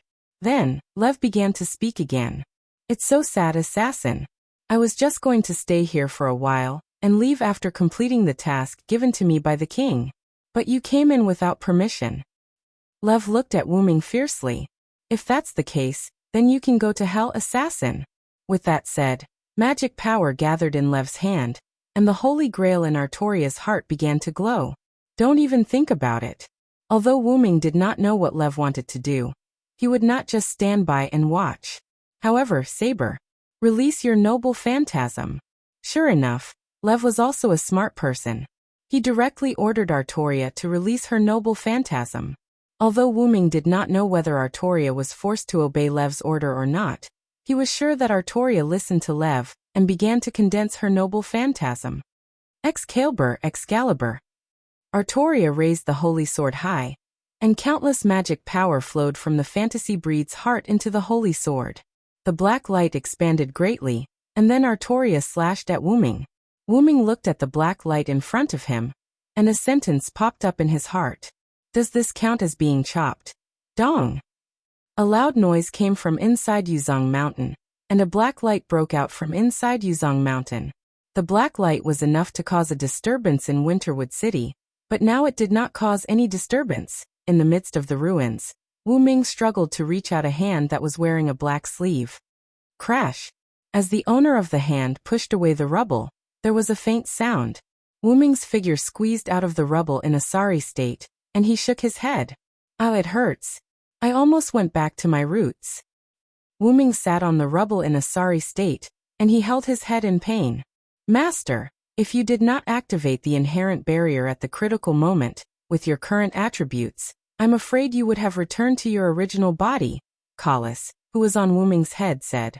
Although Wu Ming's body was quite broken, the top hat had always been clean. Well, after all, who knew that Artoria could release her noble phantasm in an instant? Wu Ming laughed. That was right. Logically speaking, the light cannon noble phantasm needed a short time to charge. And without charging, the power of the light cannon noble phantasm was not enough to be compared with a noble phantasm. As for Artoria's instantaneous noble phantasm, it should be a convenience given to her by the Great Holy Grail. Fortunately, Jack's noble phantasm is useful, or else I would be dead. The moment Artoria released her noble phantasm, Wu Ming activated the inherent barrier, Dark Mist.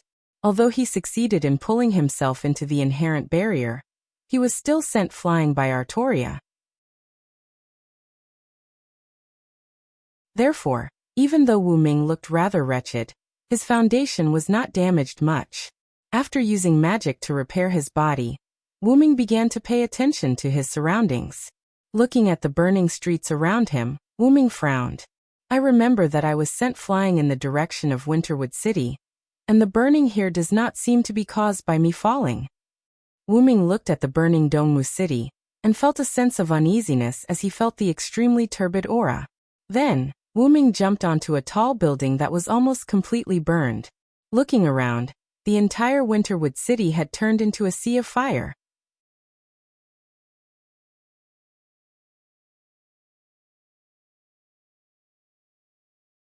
Chapter 335. Bang! Wuming casually sent a skeleton soldier that emerged from the shadows of the building flying. He continued to investigate the surrounding situation. So far, there are no ordinary people in the entire Winterwood City. Did they disappear into thin air? Or were they taken away? Although there were traces of blood and corpses, Wuming checked them and found that they were magicians, not ordinary people. Wuming stopped and did not continue to walk. Everywhere is full of the smell of the black root mud, as if it has been soaked in it. Wuming said in annoyance. No matter what, let's go home and Gil first. Wuming was worried about Gil. After all, the city was now empty, only some skeleton soldiers and ghosts. Maybe the other 6 servants besides Wuming also disappeared. Therefore, Winterwood City was full of contaminated magic.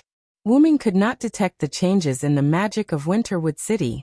That is to say, if there was a battle, Wuming could only hear it through his eyes and ears. Just like now. Wah! What the hell is going on here? A girl's cry for help came. There are still people alive? Wuming's eyes lit up. Let's go and see. With that, Wuming disappeared. On the other side, a white-haired girl was running angrily, and behind her was a group of skeleton soldiers. That's right, a group. This made Wuming, who came here, could not help but blink. Is this guy's lucky? That's right, although there were a lot of skeleton soldiers, Wuming basically encountered the scattered skeleton soldiers in the shadows of some tall buildings. Did the skeleton soldiers know how to hunt the weak together? Thinking like this, Wuming walked toward the girl, and his hands did not stop moving. The girl did not seem to notice the arrival of Wuming. She was an assassin, and continued to run. However, as often happens in melodramatic plots, the girl tripped. Damn it, don't underestimate me, I'm the master of animus. As if going crazy, the girl raised her hands. Of course, she was not surrendering, but she was going to use magic to attack. Gander! The white-haired girl raised one of her hands and extended her index finger. She then placed her other hand on the hand that had extended her index finger, and a magic array appeared in front of her index finger. A yellow magic bullet shot from the magic circle and hit a skeleton soldier, and the skeleton soldier disappeared in an instant. Is it a Nordic curse magic? Wuming said calmly. This kind of magic was originally a curse that could reduce people's physical ability. If it was serious, it could even kill people. But if there was enough magic power, it could also turn it into a magic bullet. This girl seemed to be a first-class magician. However, for the skeleton soldiers, it was not enough to make them feel the danger. The rest of the skeleton soldiers rushed toward the white-haired girl. Don't underestimate me. The girl continued to shoot Gander, but it could only kill a few skeleton soldiers. At this time, the girl found that there was a skeleton soldier on the electric pole behind her. The girl turned her head and looked at the demonic skeleton. Gander! The girl panicked and shot magic bullets at the skeleton soldier, but because of the panic, the magic bullets fired by the girl were a little off target, and the skeleton soldier dodged them easily. Facing the skeleton soldiers that fell from the sky, the girl was completely panicked. The girl held her head in fear, and closed her eyes in despair. Someone save me. Lev. Klala. Accompanied by the sound of something falling to the ground, the girl found that the expected attack did not come, and even the sound of the skeleton soldiers in front of her disappeared. Huh. The girl slowly opened her eyes and looked at the skeleton soldier behind her. She saw that the skeleton soldier that had just attacked the girl had been divided into 13 pieces like a work of art and scattered on the ground. Then the girl looked at the skeleton soldiers in front of her. All of them were still. A young man wearing a black trench coat, a black top hat, and his hands in his pockets slowly walked out of the skeleton soldiers. Klala! All the skeleton soldiers turned into pieces and scattered on the ground, making a sound. The young girl was startled, and her body shrank back. The young man took off his top hat and made a noble salute to the girl. Although I'm sorry I'm not the lev you want, but I can still save you, lady. The girl looked at the young man in front of her blankly and did not speak. On the other side, Cuculin and a rather naked man were fighting. The man wielded a spiral sword and attacked Cuculin, who was holding a magic staff, repeatedly. What's wrong, Cuculin? Can't you fight after becoming a caster? The man continued to attack Cuculin with a smile on his face. Damn it. Since you're mocking me, then take this, Fergus. Cuculin smiled bitterly, then pointed his staff at the man named Fergus. The Loon Rune appeared under the man's feet, and then there was a big explosion. Boom. Cuculin took advantage of the impact of the big explosion to open up the distance, and stood firmly in the distance. Whoosh! Fergus waved the spiral sword in his hand, and the smoke caused by the big explosion dissipated. Then he put the spiral sword on his shoulder. You're really worthy of being called a Loon Rune while fighting. You've become a caster, your brain is also good. Fergus continued to smile and looked at Cuculin. Well, I'm also a caster. And, where did you come from? There are only 7 casters in the Holy Grail War, Fergus Mark Roy. Cuculin looked serious. Since Cuculin and the other 7 casters retreated, the next night, Cuculin's spirit body stayed in the Winterwood Hotel. Suddenly he could not sense his master. Cuculin quickly looked for his master, but there was no one in the Winterwood Hotel. Outside the hotel, Cuculin found that the whole Winterwood city had turned into a sea of fire, and he himself, even without his master, felt the lack of magic power. There was no doubt that the Great Holy Grail had provided him with magic power. Then Fergus came to the door. I don't remember there being 2 sabers in the Holy Grail War. Where's the Night King? Cuculin looked at Fergus seriously. Well, I'm not very clear here. I only know that my master used the Holy Grail to resummon 7 casters, and let us kill all the survivors in the city, including the servants. Fergus shrugged and said indifferently. However, it seems that there are not many living people in this city. I sense the aura of a servant, so I came here. I didn't expect it to be you, Cuculin. Cuculin was shocked by Fergus' words. Not to mention other things, his master had resummoned 7 casters, which meant that there were now 14 casters in Winterwood City.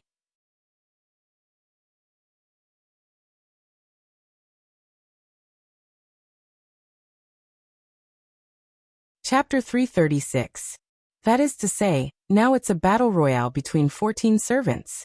No, it should be 7 servants versus 7 servants. Cuculin laughed maniacally. Well, you're not wrong to say that, but I think it's more like the 7 servants on my side are killing the rest of the servants. Fergus said arrogantly with a smile on his face. Since you're going to leave, I'll tell you, Cuculin. Fergus said, raising the spiral sword in his hand. Your saber belonged to us from the start, and your berserker was too noisy, so we surrounded him and killed him. But to be honest, he's quite capable. Fergus still had a smile on his face. Cuculin felt a sense of crisis in his heart, and he quickly began to draw the Loon Rune. If you can resurrect 11 times, I have nothing to say, but you will still be killed by us. The spiral sword began to emit a strange light. Cuculin, who was familiar with Fergus, knew that it was the precursor of Fergus's noble phantasm. Goodbye, my adopted son and friend, Cuculin. After that, Fergus waved the shining spiral sword in his hand. Caladbog. With the release of the noble phantasm, a rainbow-like brilliance covered Cuculin. Boom! The huge impact brought smoke and dust that covered the sky. So who's next? Fergus said, carrying the released spiral sword, and leaving the Winterwood Hotel. When the smoke and dust dissipated, several high-rise buildings, including the Winterwood Hotel, turned into ruins, as if witnessing the end of the hero Cuculin, and as if symbolizing the bravery of the hero Fergus, lying there quietly. On the other side, Wuming and the white-haired girl walked side by side on the burning abandoned road. The collapse of the Winterwood Hotel, and the series of explosions naturally attracted the attention of Wuming and the white-haired girl. Ming frowned and looked in that direction. Kukulin, is that you? What happened over there? Assassin, do you know something? The white-haired girl said rather angrily. Maybe it was a fight between servants. Who knows? Ming shrugged and did not say anything. Ah. The white-haired girl resisted the urge to curse and touched the necklace around her neck. She didn't say anything and instead smiled happily. It's time to go, Olga. There's still a long way to go to our destination, Ming said, walking ahead. Humph. I got it. Also, I'm your master. Can't you just listen to me for once? The girl named Olga didn't say anything in the end. She obediently followed Ming and complained. Yes, a master who doesn't have the ability to master. You. Assassin. Ming could not help but smile. After Ming saved the girl, he generously admitted his identity as the masterless assassin. The girl also told him her name, Olga Marie Anna Musfia. It sounded like a noble name. Ming vaguely remembered this surname when he went to the clock tower. In that case, let's work together. Then he made a suggestion. Ming meant to let the girl named Olga Marie be his temporary master. Of course, this didn't mean that Ming couldn't do without a master, because Ming was directly summoned by the Great Holy Grail. No, it should be said that Ming's main body was summoned by the Great Holy Grail. In fact, it was Ming's main body that was summoned by the Great Holy Grail. Of course, on the other hand, Ming was not interested in Olga Marie or anything like that. It was because Olga Marie's previous words made Ming quite interested. Who can save me, Rafe? At that time Olga Marie did shout that. And Ming had seen the owner of this name not long ago, well, and he was tricked. Ming intuitively felt that Olga Marie and Rafe must be related, but Olga Marie didn't look like a big villain. Therefore, Ming was very curious about where Rafe, Olga Marie, and the others came from. There was no doubt that Rafe was not from this world, and Olga Marie was full of puzzles. Ming was a magician who explored the whole Winterwood City. At that time there was no Olga Marie, and no one entered Winterwood City these days. And the most important thing was that Olga Marie was dead. Yes, Ming could perceive that Olga Marie was a ghost existence, similar to the existence of a servant. But it seemed that Olga Marie didn't know that she was dead, and still thought that she was a human, still alive.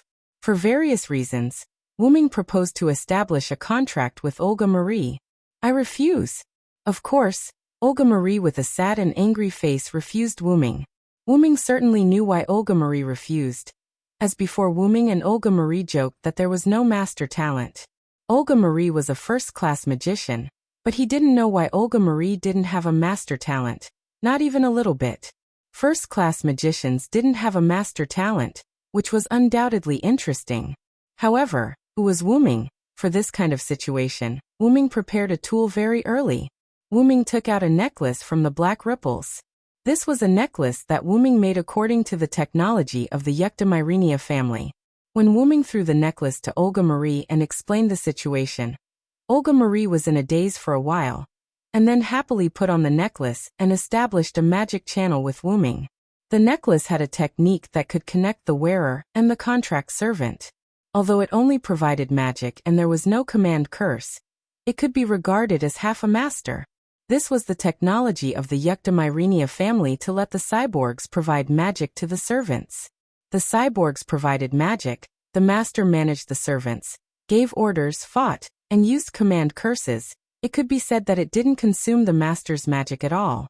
In order to establish a master-servant contract with Olga Marie, Ming came up with a stupid way. Only in this way, Ming and Olga Marie didn't completely trust each other.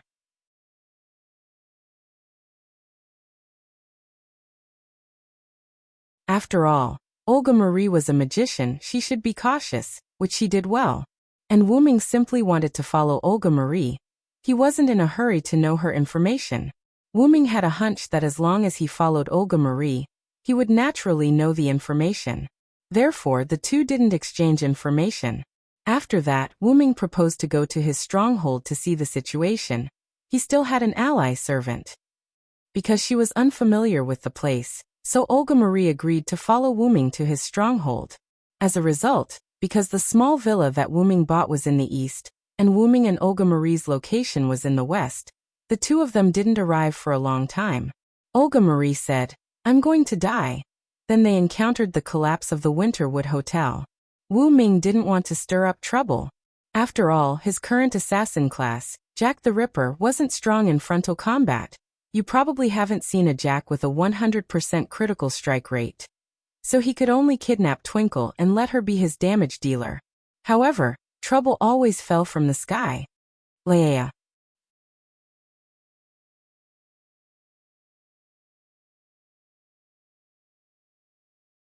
Chapter 337.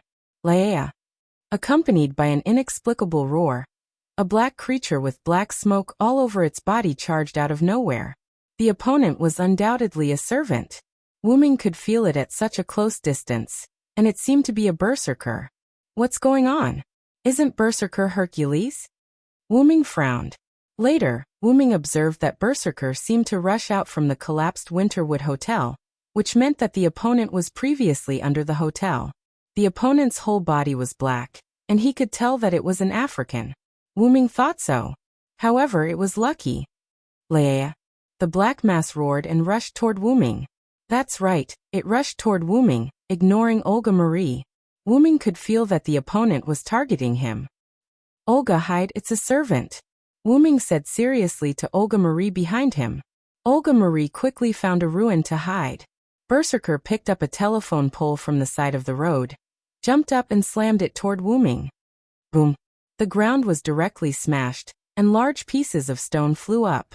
Ooh. Olga Marie covered her head and hid behind the ruins, whimpering. Really, what the hell did you do, assassin?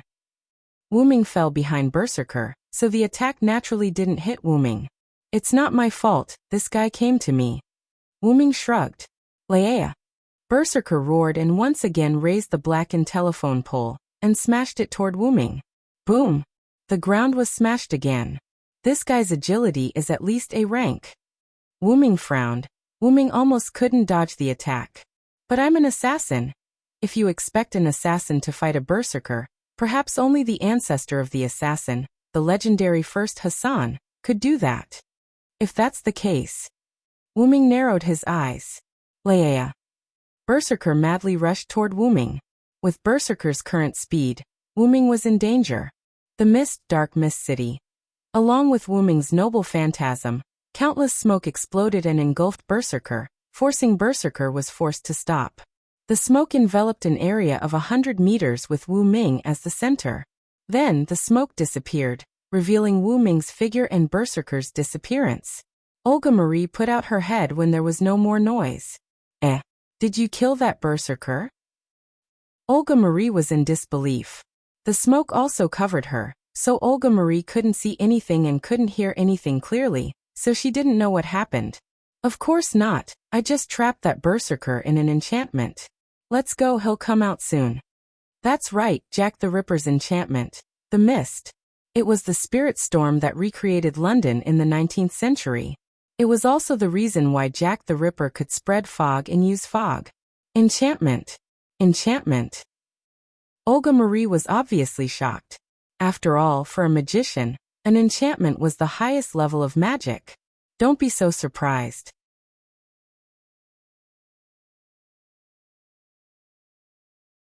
My enchantment is cursed. It's not a good thing. Wu Ming shook his head, then took the lead and began to move toward the stronghold. After that, Olga Marie didn't ask any more questions. After all, Olga Marie was just a fake master who provided magic, so she couldn't see the attributes of the servant. Well, my situation is a bit complicated. I can't explain it in a short time. You can call me Jack or Assassin after all, we're just partners. Wu Ming said at that time. Jack. Assassin. Olga Marie thought carefully. Hey. If you don't follow me, I'm leaving. Wait a minute. After walking for a while, Olga Marie really couldn't walk anymore. So Wu Ming took Olga Marie to a store to settle down. Although most of the buildings were destroyed and burned, there were still some buildings that weren't completely destroyed. Like this small store, there were some edible food in it. Here. Wu Ming said, throwing a bread to Olga Marie. This is. Olga Marie looked at the old goods, slightly nostalgic. It's still in the packaging. It's still edible. Wuming continued to organize the edible food, one by one, putting it into the black ripple. Olga Marie ate in small bites, looking at Wuming's black ripple. Is this an independent space? Olga Marie asked. Yes, because I cheated a little. I let the assassin rank have the noble phantoms of other ranks. Wuming smiled a little awkwardly. Wait, you can cheat. Olga Marie heard that for the first time. She couldn't stay calm.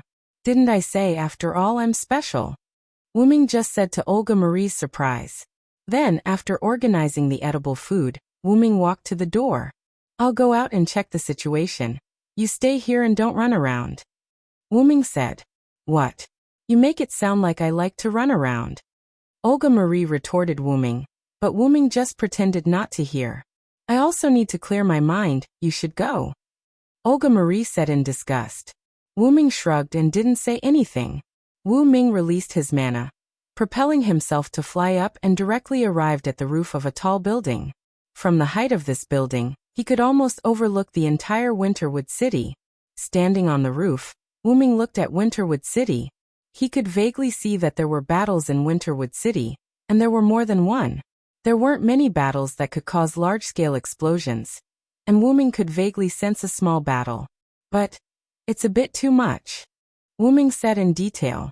What Wu Ming was referring to was naturally the battles in those few places. Assuming that in addition to Silent Noise and Berserker just now, there were still 7 servants, and those large-scale and small-scale battles just now were more than 3 places.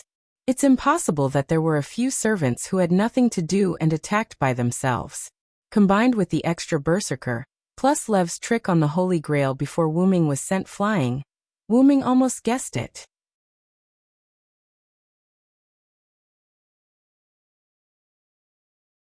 The number of servants increased? Is it to chase me or something else? Wuming thought. At this time, Wuming sensed that several servants were coming this way. If these servants didn't change their direction, there was no doubt that they would encounter Olga Marie. The perception of servants was much stronger than humans, and Olga Marie couldn't hide under the eyes of servants. But the servants coming this way just proved Wuming's conjecture. The number of servants increased. Swish! Wuming instantly disappeared from the roof.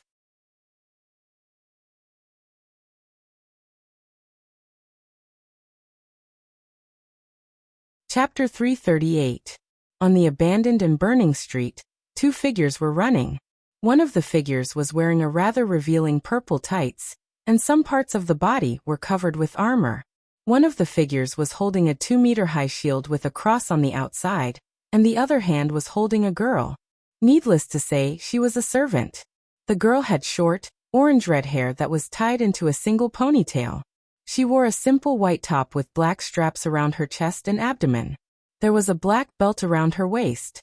She wore a short black skirt, black stockings, and white boots. Although it looked like work clothes from somewhere, it looked extremely beautiful on the girl. The girl with short orange hair had 3 red marks on the back of her right hand, which formed a shield. Obviously, she was the master of the girl in purple tights. Next to the 2, a girl in a cloak was carrying a scythe and holding a little girl with black hair in her arms. If Wuming was here, he would know that she was one of the 7 servants on the beach. She used a scythe as a weapon, Lancer of the Tong family. Needless to say, the little girl with short black hair in her arms was the master of Lancer. The 3 petal-like marks on the back of her right hand were the best proof. Matthew, are you okay? The girl with short orange hair asked with concern. She seemed to feel guilty for letting the younger generation carry her. It's okay, senpai. I am senpai's servant, and senpai is my master. The girl named Matthew said and smiled at her master. They're coming. Lancer, who was beside the 2 of them, finished speaking. Suddenly, a sharp arrow was shot towards them. Mashu quickly stopped and raised her shield to block the sharp heart-shaped arrows. Bang, bang, bang, bang. A few steel-like collision sounds came, and Matthew, who was holding the shield, was pushed back a few steps by the huge impact. Are you okay, Matthew? The orange-haired girl asked worriedly, her words vaguely hinting that she was blaming herself for not being able to help. It's okay, senpai. Please be careful. The opponent is a very powerful servant. Although it was very difficult to resist the attack, Mashu still smiled and said to her master who was protecting her, Matthew is right. Chaldea's instrument shows that there are two servants comparable to gods. No, there is no doubt that they are gods near you. Be careful, Matthew, Tachika. A male voice came from a device on the wrist of the girl with short orange hair, who seemed to be called Rika. Although the voice sounded rather unreliable, cough cough, there was no doubt that he was right. Then Matthew said to Lancer, Ms. Anna, please help us. I don't want Senpai to leave this place. Matthew and Tachika had seen Anna's ability. For many skeleton soldiers, Anna just waved her sickle and killed all the skeleton soldiers. She was much more powerful than Matthew. The girl called Anna couldn't help but look at her little master. Compared to Anna, she hoped that these people could call her Lancer. Also, if her little master didn't always call Anna sister, Matthew and others wouldn't know that she was called Anna. Sister Anna. Sakura Madou looked at Anna. But Anna was still hesitant, because the enemy this time was. What's wrong, my lovely sister? Are you afraid to attack your own sister? A beautiful voice came from behind them. Everyone looked at the newcomer in panic, because they didn't notice her presence until she spoke. But it was obvious that she had been standing there for a long time. That's right, my lovely sister. Are you afraid to attack your own sister? However, at this time, Matthew and others also heard a beautiful voice in front of them. Everyone looked to the front again, and a gorgeous purple-haired girl with 2 ponytails appeared in front of them. She was dressed almost exactly the same as the one behind them. The only difference between the two was their clothes and weapons. The girl who came from behind didn't have any weapons in her hands. She only had a gauntlet that protected the back of her hands. Moreover, it was more appropriate to call it an ornament than a gauntlet. It made her hands look more tempting. The girl's clothes were similar to a royal shawl and a low-cut princess dress with a long transparent hem that covered her beautiful legs. A few transparent scarves were wrapped around the girl's body, making her look particularly charming. The girl who came from the front held a small bow made of gold in her hand, but there were no arrows. From this, it could be seen that the heart-shaped arrows just now were shot by this girl. The girl didn't have gauntlets on her hands, but a bracelet made of beautiful strings of beads, which made her small hands even more beautiful. In terms of clothes, the girl's clothes were similar to the clothes of the Greek girl next door. It was just a short skirt that went up to the knees, and there was a bow in front of the chest. Other than that, the two girls looked exactly the same, and even their temperament was exactly the same. They were like the goddess of love, full of charm, and couldn't help but want to surrender. Fortunately, Matthew and others were all women, and more or less resisted the two gods. If they were men, they would probably be lying on the ground licking the toes of the goddess. Sister. Anna couldn't help but whisper. The 3 people beside Anna heard what Anna said and were shocked. Sister? Matthew looked at Anna in disbelief. So Anna, you are also a god? Tachika looked at Anna in surprise. Anna only made a soft sound and did not say anything else. How sad, my sister, you haven't told them your real name yet. The girl in the back smiled and looked at Anna with a light tone. Your master looks too young, and it seems that she can't use the ability of a master. The girl in front covered her mouth and laughed. So what should we do now, sister? Will you die with your companions, or rise up and resist us? The 2 girls finished each other's words as if they were the same person. Sister. Perhaps. I was summoned to this era to kill you again. Anna put Sakura Madou down, and Sakura Madou ran into Tachika's arms obediently. Then, Anna picked up the scythe from behind and stood back to back with Matthew, protecting their master behind them. Seeing the scythe pointed at her, the girl in the back smiled happily and painfully. My poor sister, she has to experience the pain of killing her family again. The girl in front was also the same. The 2 were happy that Anna didn't have to die, but they were sad that their sister had to bear the pain of killing her family. Since that's the case, I'll end all of you. Suddenly, a ghostly voice came out of nowhere. Mother of disintegration.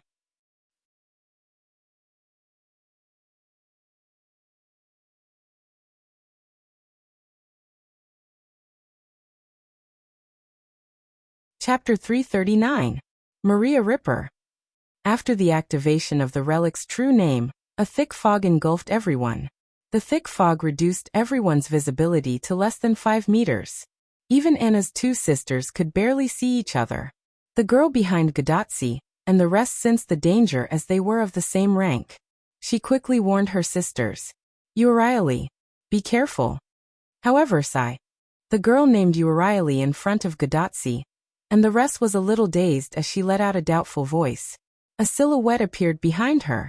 It was a black leather windbreaker, a black top hat and black leather shoes. Everything was black except for the 2 red glows where his eyes were. It was extremely horrifying. What a pity, Gorgon's goddess. You're really unlucky, said the black silhouette. After all, I exist for women. The black silhouette revealed his face. It was Wuming. After Wuming finished speaking, Uriali's vision turned black and she fell. Sister! Anna shouted in worry. She raised her scythe and looked at Wuming with hostility. Wuming hugged the girl who fell and looked at everyone with a smile. Ignoring Anna, who was looking at him with hostility, Wuming looked at the goddess behind Gadotsi and the rest. Then there's only you, goddess Stheno. Stheno? Matthew said in surprise. He was obviously shocked by the name. Stheno frowned and immediately turned around to leave. Although she was a goddess, Stheno knew that she did not have much combat power. The reason why the 2 servants, Anna and Matthew, were forced to flee with their masters was that Matthew was too weak, and Anna did not want to fight with her 2 sisters, which led to the scene where the 4 of them were besieged by Stheno and Uriali. Moreover, when Anna picked up her scythe and was ready to fight, Stheno and Uriali were sad that their sister was going to kill her sister again. The 2 of them knew that if their younger sister were to fight, the 2 of them would not be a match at all. Moreover, in mythology, Stheno and Uriali were defined as goddesses who had no combat power at all. If they did not appear in the world as servants, Stheno and her sister Uriali would not have any combat power at all. Seeing that Stheno had escaped, Wuming did not rush to chase after her. Instead, he threw Uriali in his arms to Anna. Although Anna was somewhat hostile to Wuming, she would still choose to catch her sister's corpse, even if it was a conspiracy. Let's leave for a while, said Wuming, turning into smoke and disappearing in front of everyone. Anna, who was holding her sister's corpse, Gadotsi, Matthew, and Sakura Madu were left in a daze. Wuming chased after Stheno at a leisurely pace. It was not because he was arrogant, but because Stheno was now in Wuming's enchantment. That's right. The moment Wuming activated his noble phantasm, he also activated his enchantment, the mist. If Gadotsi and the others were paying attention, they would realize that the environment around them had changed. Besides, the device on Gadotsi's wrist no longer emitted any sound because the mist released by Wuming interfered with the mana connection. Moreover, Wuming had the ability to turn into mist in his enchantment and appear anywhere in an instant. So Wuming was not in a hurry to catch up with Stheno. Sensing the existence of the otherness in his enchantment, Wuming frowned. He hasn't come out yet. However, after sensing the distance between the 2 of them, Wuming did not bother about him anymore. Instead, he sensed Stheno's location. By the way, even if Stheno was an assassin and also had a level A+ aura concealment, he could not get rid of Wuming. The entire enchantment was filled with mist. As long as there was mist, Wuming could detect it. Therefore, Wuming had already discovered Stheno, who was hiding in the shadows of the alley ahead. After stopping, Wuming walked to the entrance of the alley slowly and looked at the shadows. Do you want to play hide and seek, great goddess? Wuming smiled as he walked into the alley. When he got close to Stheno, a charming voice was suddenly heard. Smile of the goddess.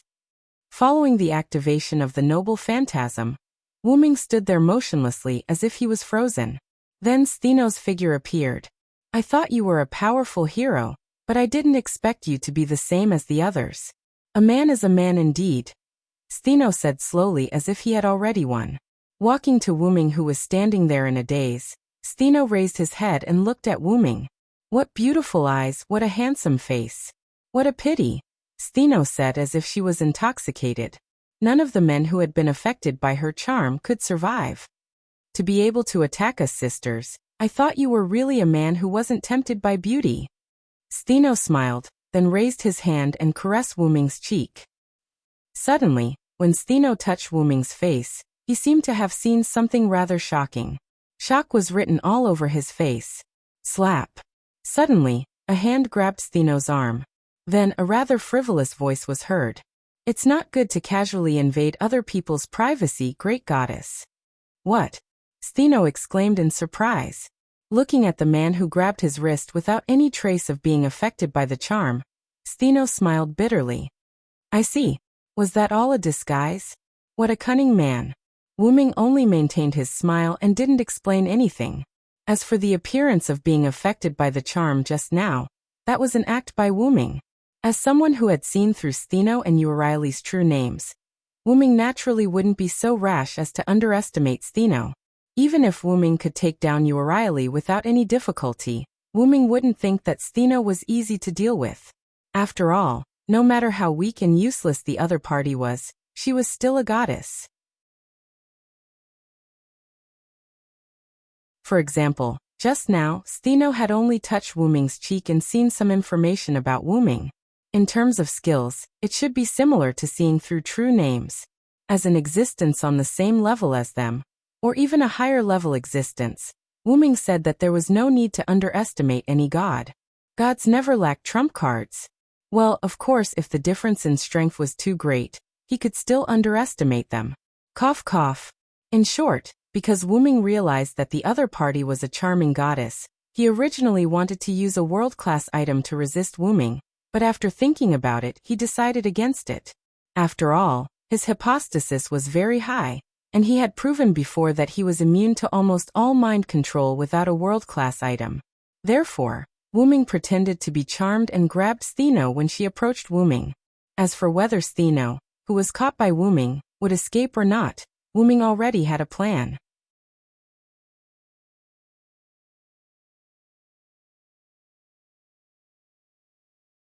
Chapter 340. Wu Ming grabbed Steno's hand, and a silver chain wrapped around it. Wu Ming had plenty of pirated Enkidu in his dimension artifact. Cough cough, anyway, Steno couldn't run away. Moreover, after Steno saw what happened to Wu Ming, he gave up on the idea of running away. Don't worry, sly man. I have no intention of running away, even if you did something terrible to my sister. With a smile on his face, Steno calmly said something rather strange. Although I know you're saying that I didn't kill you, Riley, please don't be so strange. Forget it. Wu Ming shrugged nonchalantly and let go of Steno's hand. However, the Enkidu that was connected to Steno's hand because of Wu Ming didn't unlock when Wu Ming let go of Steno's hand. What? You still don't trust me? Steno raised the Enkidu on his arm and said unhappily. I'm a goddess. A goddess won't lie to a hero who has captured her. Steno narrowed his eyes and smiled at Wu Ming as if he was looking at a delightful toy. Forget about being a hero. I'm not interested in being a hero. I'm just an assassin, at least for now. Wu Ming shrugged. Wu Ming's last sentence was to tell Steno not to expose his identity. He just wanted to be a different kind of assassin.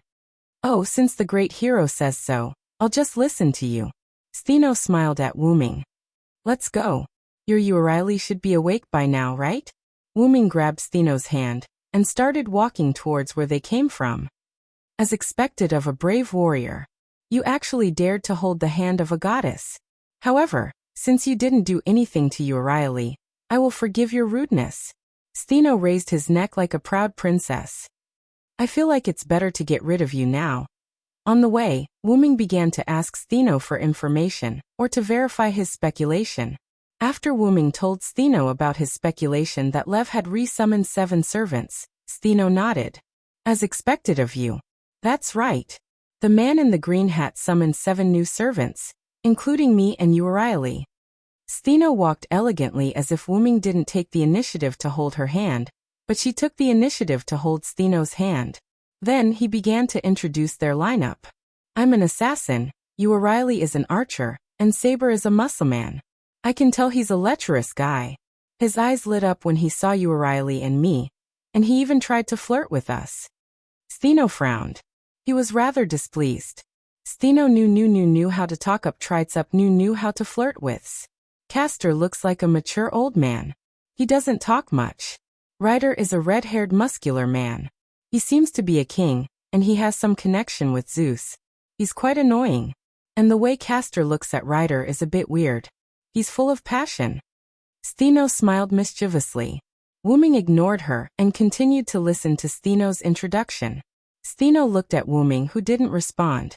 He was not surprised and continued to talk. Berserker was a guy covered in black. I couldn't see his face clearly. However, this guy was always by the other saber's side. You don't know how excited Berserker was at that time. It looked like he wanted to kill Saber. Wu-ming thought that the Berserker mentioned by Steno should be the black Berserker they met before, and the other saber mentioned by Steno should be Artoria. Combined with what Steno said, Wu-ming now knew why Berserker came straight to him. I'm afraid that Berserker is a Knight of the Round Table, Wu-ming thought. Although Wu-ming didn't think that a Knight of the Round Table could become a Berserker, there were exceptions to everything. Like Mordred, with her obsession with Artoria, she was likely to become a Berserker. In the last Holy Grail War, although Mordred appeared as a saber, her fighting style was as violent as a Berserker. But the Berserker who attacked Wu-ming didn't think it was Mordred. Why was Wu-ming so sure? It felt wrong. Well, that's right, the Berserker didn't give Wu-ming the same feeling as Mordred at all. Wu-ming was very confident in his intuition, and didn't accept any rebuttal. Ahem. After all, even if Mordred became a Berserker, she wouldn't have an obsession with Wu-ming. If it was really Mordred, then Artoria would be very busy right now, and the Berserker wouldn't attack Wu-ming at all. What about Lancer? Wu-ming shook his head and stopped thinking about it. He asked Steno. This is also why I put Lancer at the end. Steno's eyes began to look serious. You must be careful. Lancer is a god. If you really want to call him a demigod, he should have the ability to attack gods. He gave me a very dangerous feeling. Steno recalled the golden figure he had seen before. It shone like the sun. The other party had a special attack against gods, and with the light of the sun, it was too bad for Steno, who was a snake. Like the sun, wearing golden armor, holding a long spear. Wu-ming felt that this person was more familiar the more he thought about it. I hope it's not him. Wu-ming said softly. If it was really him, Gilgamesh might be in danger. What are you mumbling about? Steno rolled her eyes at Wu-ming. Nothing. Wu-ming said casually. Steno saw that Wu-ming was perfunctory and didn't ask anymore. After a few minutes, Wu-ming began to complain. I was wondering why you ran so far. Wu-ming looked at Steno with disdain. They had been walking for a while, and they still hadn't reached where Matthew and the others were. After all, London wasn't small. Ahahaha. Wu-ming could transform into smoke and move quickly, but Steno couldn't. If it weren't for you chasing me, I wouldn't have run so far. Steno looked at Wu-ming with disdain. So it's my fault. Wu-ming was helpless. Then unlock this for me, so I can keep up with your speed. Steno raised her hand, and the silver chain on it glowed faintly. This was the symbol of the Enkidu, which was sealing Steno's power. I have other reasons for not unlocking it for you. At this time, Wu-ming was about to explain, but his expression suddenly changed. That guy went over. That guy? Is there anything else in your enchantment? Steno looked at Wu-ming in confusion. However, the moment Steno finished asking, Wu-ming didn't answer. He picked Steno up and started sprinting. Wah! What are you doing? You gave me a fright. There's no time to explain, we'll talk later. Just like that, Wu-ming carried Steno in a princess carry and sprinted in the direction of Gadatsi and the others.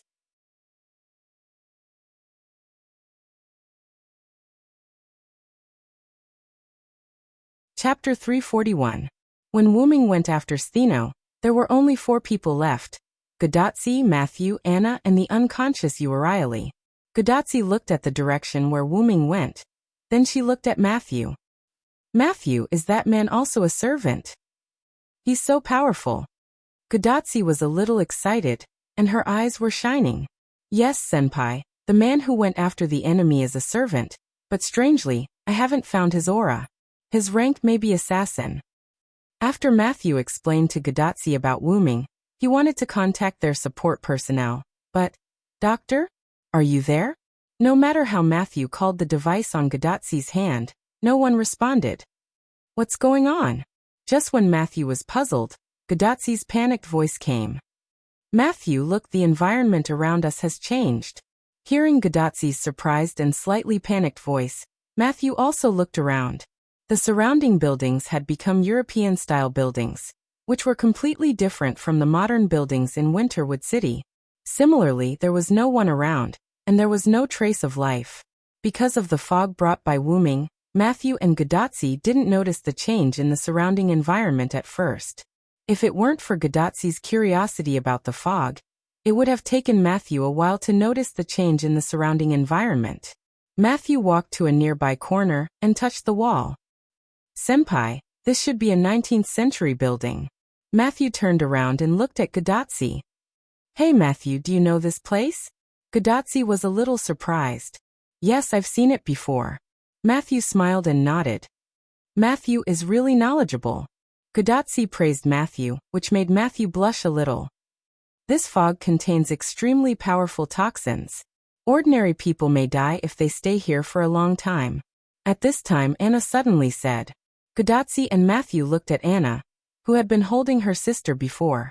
At this time, Anna had already hugged Sakura Madu in her arms and protected Sakura Madu with her cloak. What? Senpai, how do you feel now? Matthew looked at Gadotsi with a little panic. Although it's not that I don't trust Anna, I really don't feel uncomfortable. Gadotsi touched her body and shook her head. Really, Senpai? Matthew still didn't believe it and looked at Gadotsi with concern. Really, Matthew, don't be so nervous. Gadotsi smiled and waved her hand to signal Matthew to calm down. That, Anna sis, actually, I don't feel any discomfort.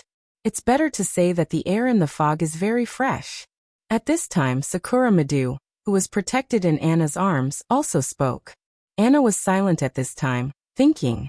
Previously, Anna was silent for a while because of her sister's corpse and didn't take care of Sakura Madu, but when she found that her sister was not dead, she felt relieved. At the same time, Anna also discovered the toxins contained in the fog. After that, she quickly protected Sakura Madu. In other words, Sakura Madu was not protected by Anna for a short period of time. Anna and Matthew could stay in the fog for a long time without being hurt, but their masters were also fine. Gadotsi was not affected at all, and Sakura Madu said that the air was very fresh. It's better to be cautious. After all, this is likely to be assassin's enchantment. Anna was silent for a moment, but she still didn't release Sakura Madu from her cloak. However, after Anna said the word enchantment, Matthew was shocked. Enchantment. After all, Matthew already knew that Anna was also a goddess, so Matthew felt that Anna's words were very credible. Looking at the somewhat surprised Matthew, Gadotsi, who didn't know what an enchantment was puzzled. Matthew, what is that? Enchantment? Gadotsi asked. Senpai, enchantment is a magic that can instantiate one's own scenery. You can think of it as an independent small world. Matthew knew that his master was not a magician, so he explained it in the simplest terms. Independent small world. Is it that powerful? Gadotsi was also surprised. Well, it's called enchantment. It's called the magic closest to magic. It can be said to be the highest level magic. Matthew nodded. The highest level magic. For Gadotsi, she didn't understand the meaning of magic, but the term highest level magic was very useful for Gadotsi. After all, it was the highest level magic. And among magicians, magicians with enchantment are quite rare. It seems that assassin is not an ordinary person. Matthew looked at the direction where Wuming left. The servant over there is right. She is indeed not an ordinary person. A seductive voice sounded. And it was a voice that everyone was familiar with. What's that sound? Gadotsi looked in the direction of Urieli, who was unconscious. As expected, the unconscious Urieli had woken up. She was sitting on the ground in an elegant posture, looking like a young lady. Didn't you say that you were killed by assassin just now? How did you come back to life? Godatsu's face was filled with a zombie expression. After all, Godatsu always thought that Uraili was killed by Wuming. How rude of me, unknown master. Let's not talk about how I'm a goddess. How could I die so easily? Moreover, that guy isn't a cruel person. Why would he kill me? Uraili looked at Godatsu with disgust, which made Godatsu feel a little embarrassed. Are you awake, sister? Anna knew that her sister was not dead, so she was not surprised to see Uraili wake up. I'm so sad, my dear sister. Can't you be more gentle with your sister? Uraili said uninterestedly. Anna didn't say anything. She didn't even look at Uraili. You won't be our enemy anymore, right? Matthew said uncertainly. Yes, of course. I've been defeated by that man, and I'm his prisoner now. I won't attack you anymore. Uraili didn't feel like a prisoner at all. She looked at Godatsu and Matthew playfully. Besides, although Master asked us to kill all living creatures, Stheno and I have no intention of attacking you. We're only chasing you because our sister is here. Sigh. Matthew and Godatsu were dumbfounded. Hearing this, Godatsu and Mashu remembered that it was Anna who passed by them at the beginning, and then the two of them began to chase after them. Because of that, Matthew had no choice but to propose a collaboration with Anna. I'm sorry. Anna's expression couldn't be seen, but Matthew and Godatsu felt that Anna's face was extremely red. Let's not talk about that first. A servant is coming, Uraili said calmly. La-ia dash.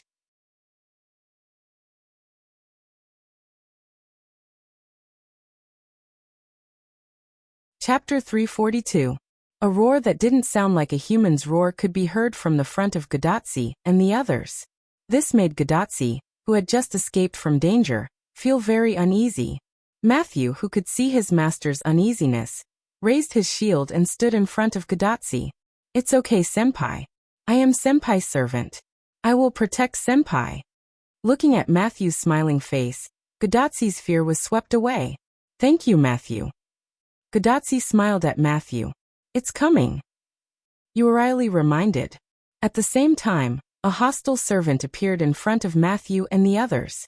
Because of the interference of the fog, Matthew, who had just become a servant, no, a dime servant, was obviously not like Uraili and Anna. His perception of danger was also a level lower. Anna had already let go of Sakura Madu and raised her scythe at the source of the danger. Sakura Madu also ran to Godatsu's side and was hugged by Godatsu. After all, Sakura Madu was still a little girl, and she was very likable. Godatsu naturally would not reject Sakura Madu, so she picked her up. Laea. As the roar approached, the owner of the roar appeared in front of Godatsu and the others. The black fog and the full body armor made it impossible to see the person's face, but they knew that this was a berserker. It's our berserker. Uraili knew that the berserker would not distinguish between friend and foe, but she still said calmly. Although Matthew was very confused about what Uraili meant by our side.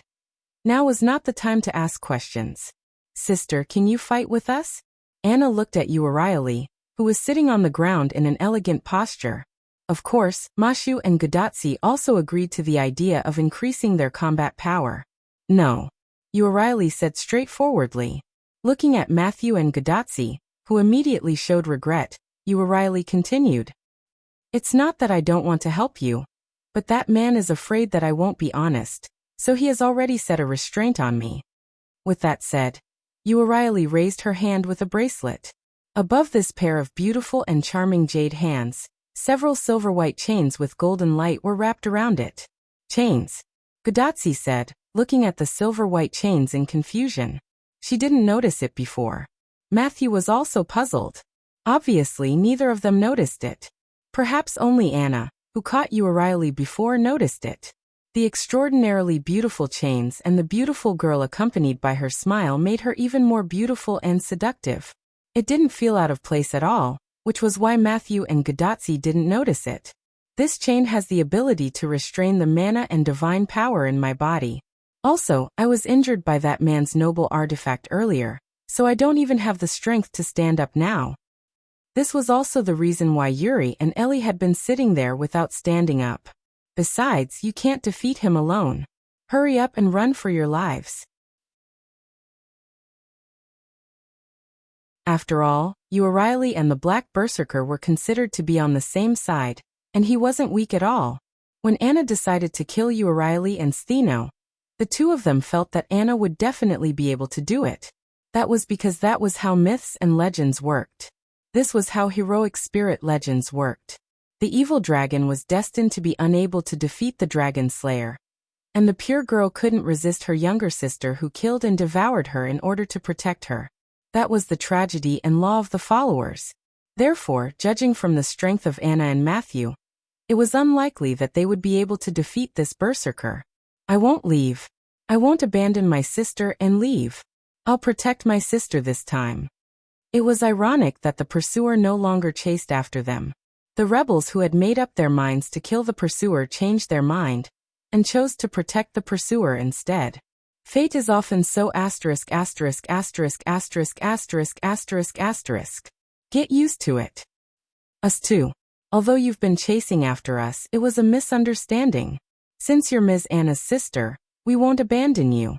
Gudatsi clenched her fists and looked at Matthew. That's right. I agree with you, Senior. Matthew nodded.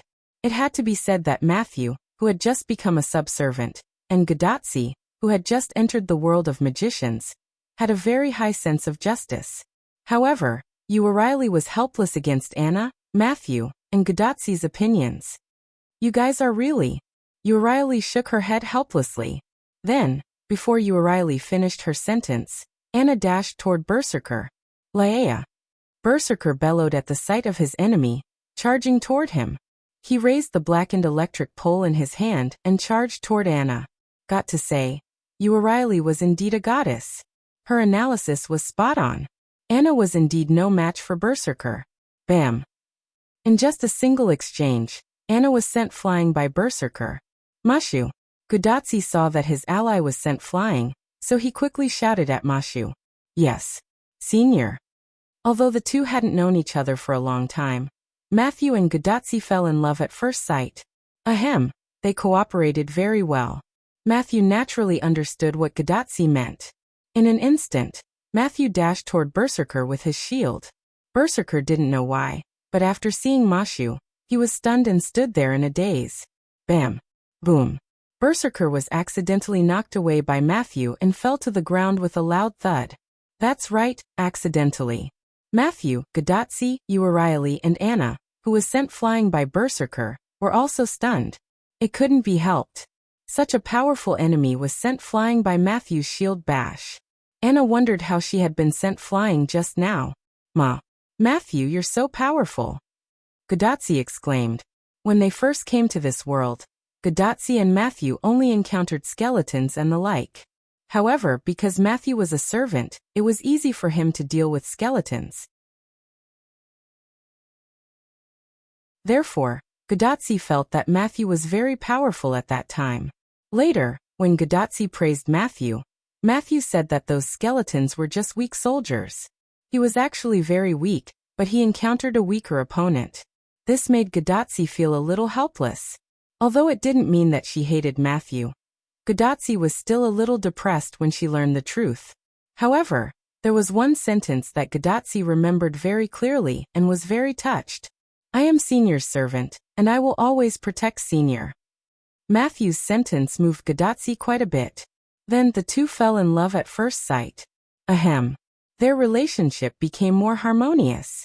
But now, after seeing Matthew send Berserker, who was very powerful, Anna flying, Gudatsi wondered if Matthew said that he was weak to make her feel less proud.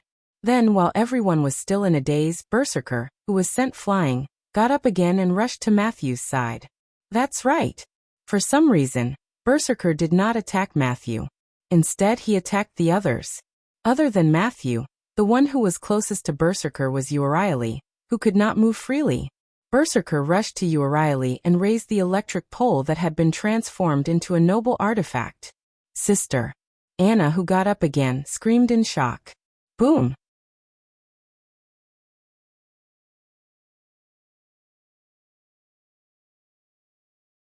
Chapter 343. Boom! The grade D electric pole relic smashed onto the ground, causing the ground to shatter. However, O'Reilly was nowhere to be seen on the shattered ground, and under the electric pole, O'Reilly was not sent back to the Martyr's Palace either. Instead, "Gosh, I almost died," O'Reilly grumbled. "Sister." Anna looked in the direction of the voice. At the same time, Mashu and Gadotsi also looked at him. He saw a man wearing a black windbreaker, black leather shoes, and a black top hat standing on top of a pile of rubble. The man was carrying two identical girls in his arms. They were Stheno, who had escaped, and O'Reilly, who had almost died under Berserker's baton. "Ah, it's the mysterious assassin!" Gadotsi screamed. The man was Wuming, who had rushed over with Stheno. "You took so long to come back, assassin." O'Reilly sat in Wuming's arms, holding Wuming's neck to keep her balance. She complained to Wuming in a dissatisfied tone. "Which family are you from? If I had known earlier, I wouldn't have saved you. One Stheno is enough for me." Wuming said helplessly. "How can you blame me for that? You're not a gentleman at all." Just like O'Reilly, Stheno sat in Wuming's other arms. She held Wuming's neck to keep her balance while refuting Wuming. Wuming walked toward Gadotsi with Stheno. Wuming noticed Berserker in the enchantment. Berserker was the Berserker who seemed to be one of the Knights of the Round Table. When he suddenly encountered Berserker, in order to avoid unnecessary trouble, Wuming directly used Jack the Ripper's inherent barrier, the mist, to trap Berserker inside. Wuming had used the tactic of trapping the enemy in the enchantment before.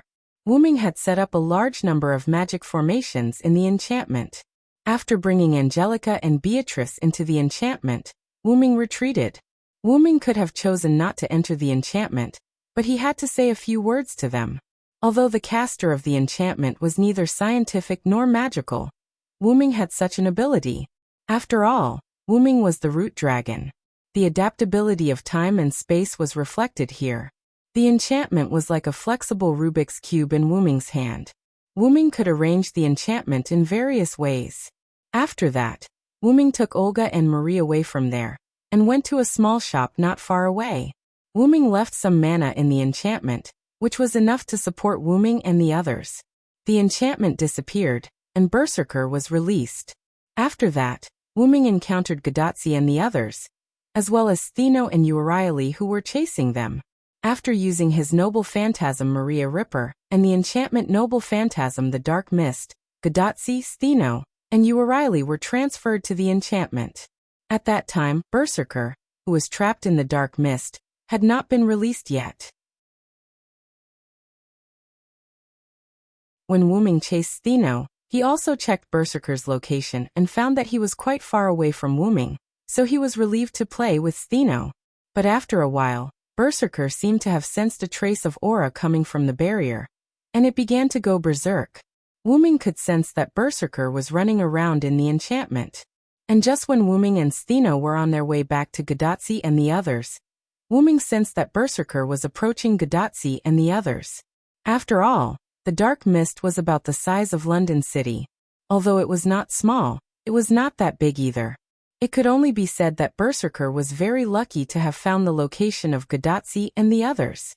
As expected of Lucky Bee, after Wuming sensed all of this, Wuming hurriedly carried Stheno and rushed over at full speed. However, Wuming was worried that Gadotsi and the others would have an accident, so he directly used his Dragonist item, which he hadn't used for a long time, and rushed over with agility beyond X. Why do you think Wuming did not hesitate to cheat to bring his treasure trove? It was because the treasures in the treasure trove were really helpful to Wuming. Especially Wuming, who was an assassin at the moment. The treasures were really helpful. After Wuming used an item to speed up his journey, the scene where Wuming saved O'Reilly, who was about to die under the telephone pole, appeared. The reason why Wuming did not directly remove the enchantment was that Berserker was not far from them, and he might be attacked by other servants. After all, Wuming had verified that Winterwood City had indeed summoned the 7 servants. If he directly removed the enchantment, Berserker would definitely find them. In addition, Berserker did not find Gadotsi and the others in the enchantment, so Wuming wanted to meet with Gadotsi and the others to ask something in the enchantment. Obviously, the orange-haired girl and the shield lady were not people of this world. After crossing through time and space, their space-time aura was a bit serious. The reason why Olga Marie did not have the space-time aura was because she was dead. She was just like a servant. She was dead. She was a mass of magic power. She was a spirit. But even so, Wu Ming still suspected that Olga Marie had something to do with Gadotsi and the others. Stheno only complained because Wu Ming's super speed scared the goddess. After all, Wu Ming's agility was beyond EX, and he was comparable to Wu Ming's Phoenix incarnation. However, the item that increased speed was not something that everyone could use. If Olga Marie used it, she would explode in an instant. After all, if her physical fitness was not up to par, she naturally couldn't use it. Take Wu Ming's avatar for example. In the world of the Godslayers, Wu Ming's original body had descended. Even though he was still in his infancy state, the origin dragon's physical body that had undergone some minor baptisms had become extremely powerful. Wu Ming's incarnation had limitations because Wu Ming still had room to grow. It was estimated that when Wu Ming was fully grown, Wu Ming could use multiple incarnations at will, and their power would also be greatly improved. But if Wu Ming's incarnation was used by his incarnation, the limitations would be quite big. After all, if the strength of the incarnation was not enough, it would be torn apart in an instant. As for Assassin, the reason why Silent Wonder didn't cheat and let the 12 clones follow him was because Silent Wonder couldn't use any of his clones. Even if he could use them, the power was very small. If Wu Ming used them by force, he would die. Therefore, it was really useful to bring Dragonist, a treasure trove that contained a large number of very useful treasures. At that moment, Berserker, who lost his target, began to roar furiously. Leia. Gadotsi and the others realized that the enemy had not been eliminated yet.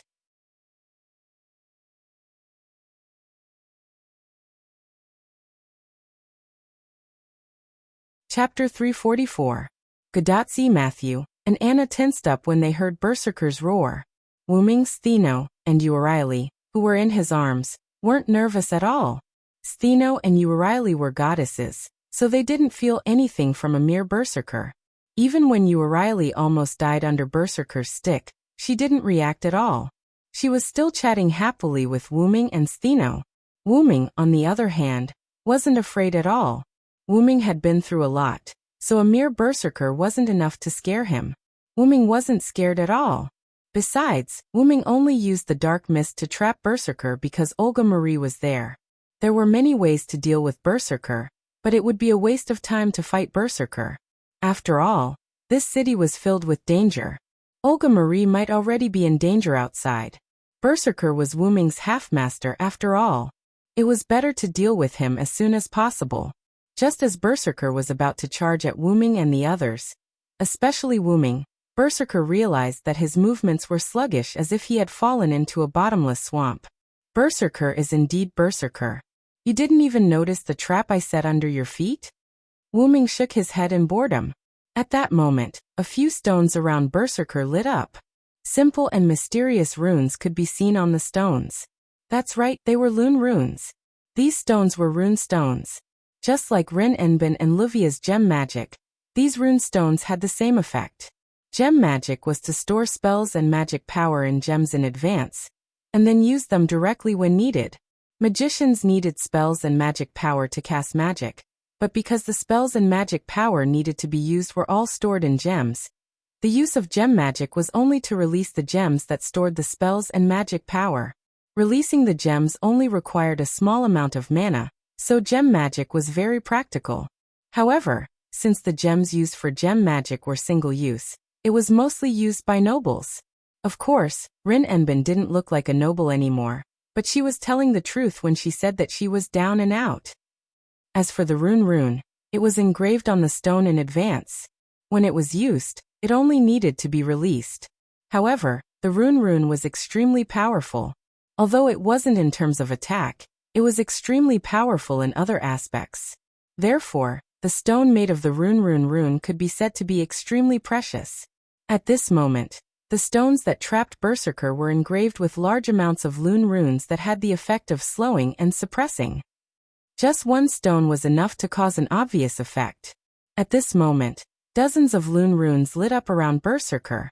These dozens of rune stones formed an intricate magic formation with Berserker in the center. This magic formation was made of dozens of binding Lune runes. It wasn't easy to bind Berserker, who had an A-rank endurance. Of course, if Berserker could move, he would be able to escape from the magic formation. However, Berserker was like a fish on the chopping block. It was impossible for him to escape. What? If one were to ask Wuming where the Lune runes engraved on the runestones came from, Wuming would say that when he first learned the Lune magic, he would experiment with stones by the roadside. Over time, countless runestones accumulated. Therefore, Wuming chose a portion of the useful runestones and stored them in his Lune rune space. Of course, Wuming hadn't completed the Lune space at that time, so it was still very small. Therefore, Wuming only stored a small portion of the runestones and left the rest in the country of shadow. After that, Wuming would sometimes create some runestones when he was free. After all, Wuming knew that there would be a day when he would need them. Just like now, he couldn't release the true name of the relic in his treasure vault, nor could he use the advanced magic of assassin. Now he only needed to use a little bit of mana to recreate the Kanzaki magic. One had to know that Silent Cry's mana level was EX. In that case, there was no shortage of mana. Leia. Although Berserker was bound, he still roared unwillingly. Facing the immobile Berserker, Wuming gently placed Stheno and Uriley on the ground and walked towards Berserker. Wuming came before Berserker and took out 18 rune stones from the black space beside him. As expected, you're Lancelot, right? Wuming said softly. When Wuming said Lancelot's name, Berserker suddenly fell silent for a moment, but soon returned to his frenzied state. Wuming smiled with pity. The hero who was known as the Knight of the Lake and the Flower of Knights, who had achieved countless feats and received the blessings of the elves, had actually turned into a monster. What a joke. You've been chasing after me. I'm afraid you're obsessed with me. When Wuming was in Camelot, almost all the knights respected, admired and worshipped Wuming. However, Lancelot was the only one who could be considered a fanatic. However, Lancelot wasn't loyal to Wuming. As Arthur Artoria's knight, Lancelot had always been exceptionally loyal to her, but he also worshipped Wuming fervently. Although he didn't express it, Wuming could feel it. After Wuming's departure, Lancelot's fanaticism shifted to Guinevere. When Guinevere was tricked by Morgan Le Fay to reveal his love for Wuming and was about to be executed, Lancelot didn't hesitate to save Guinevere and escape from Camelot. However, because of this, Lancelot became the second fuse that affected the fall of Britain after Wuming. Surrounding the incident between Lancelot and Guinevere, the people questioned, the nobles stirred up trouble, and Artoria's power was affected. This was a severe psychological blow to Lancelot. Then Guinevere said, I should be executed.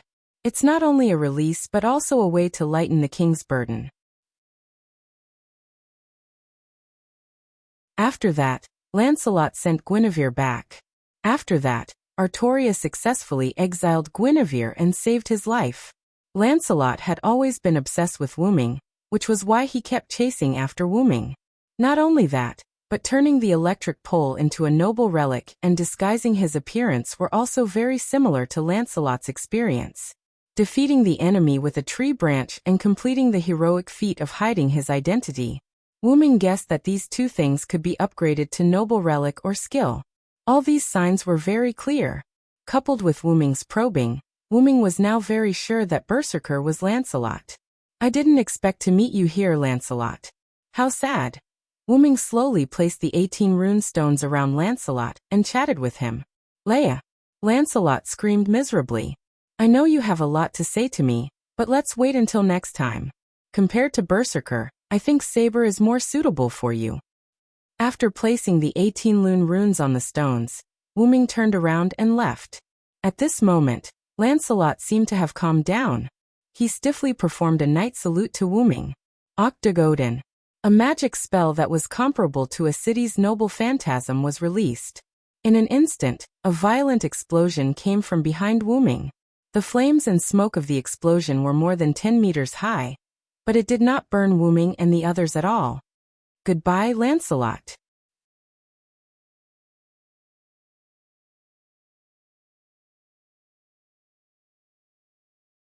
Chapter 345. The flames raged and burned the entire city of London. After Berserker left, Wu Ming deactivated the inherent barrier. Everyone returned to the burning city of Winterwood. Hey, can you hear me? That's great. The device here suddenly showed a large amount of magic, and I couldn't contact you guys. That scared me. Thank goodness you guys are fine. As soon as they returned to Winterwood, Godatzi's wrist glowed, and a virtual screen appeared in front of everyone. On the screen was the face of a kind and dispirited young man. He had the aura of a loser. Is this the magician who made the sound? What a loser. That's right. I thought a magician who can use a remote screen like this would be more reliable. How disgusting. Steno and O'Reilly looked at the young man on the screen with disdain. What's going on? Wait, what's going on? The young man was frustrated at first, but then he realized that the two followers of the goddess in front of him were enemies. Ahaha. Anyway, they're not enemies now. Roman, don't worry about it. Godatzi smiled awkwardly. I'll explain the situation to you later, Dr. Roman. Matthew said to the young man seriously. Is that so? Well, it's good that you guys are fine. Just now when I suddenly couldn't contact you guys, everyone was worried sick. The doctor called Roman began to spread the dispirited atmosphere, as he constantly complained and complained. Yes, I know Dr. Roman. Godatzi answered Roman helplessly. Matthew noticed that Wu Ming, the main person who solved the crisis, did not say anything. He was frowning as if he was thinking about something. Mr. Assassin, are you all right? Matthew asked worriedly. Godatzi, who was talking to Roman, also looked at Wu Ming. That's right. Mr. Assassin helped us. Please let us know if you have any problems. Godatzi smiled innocently and looked at Wu Ming, who was standing behind Steno and O'Reilly. Wu Ming shook his head. I'm fine.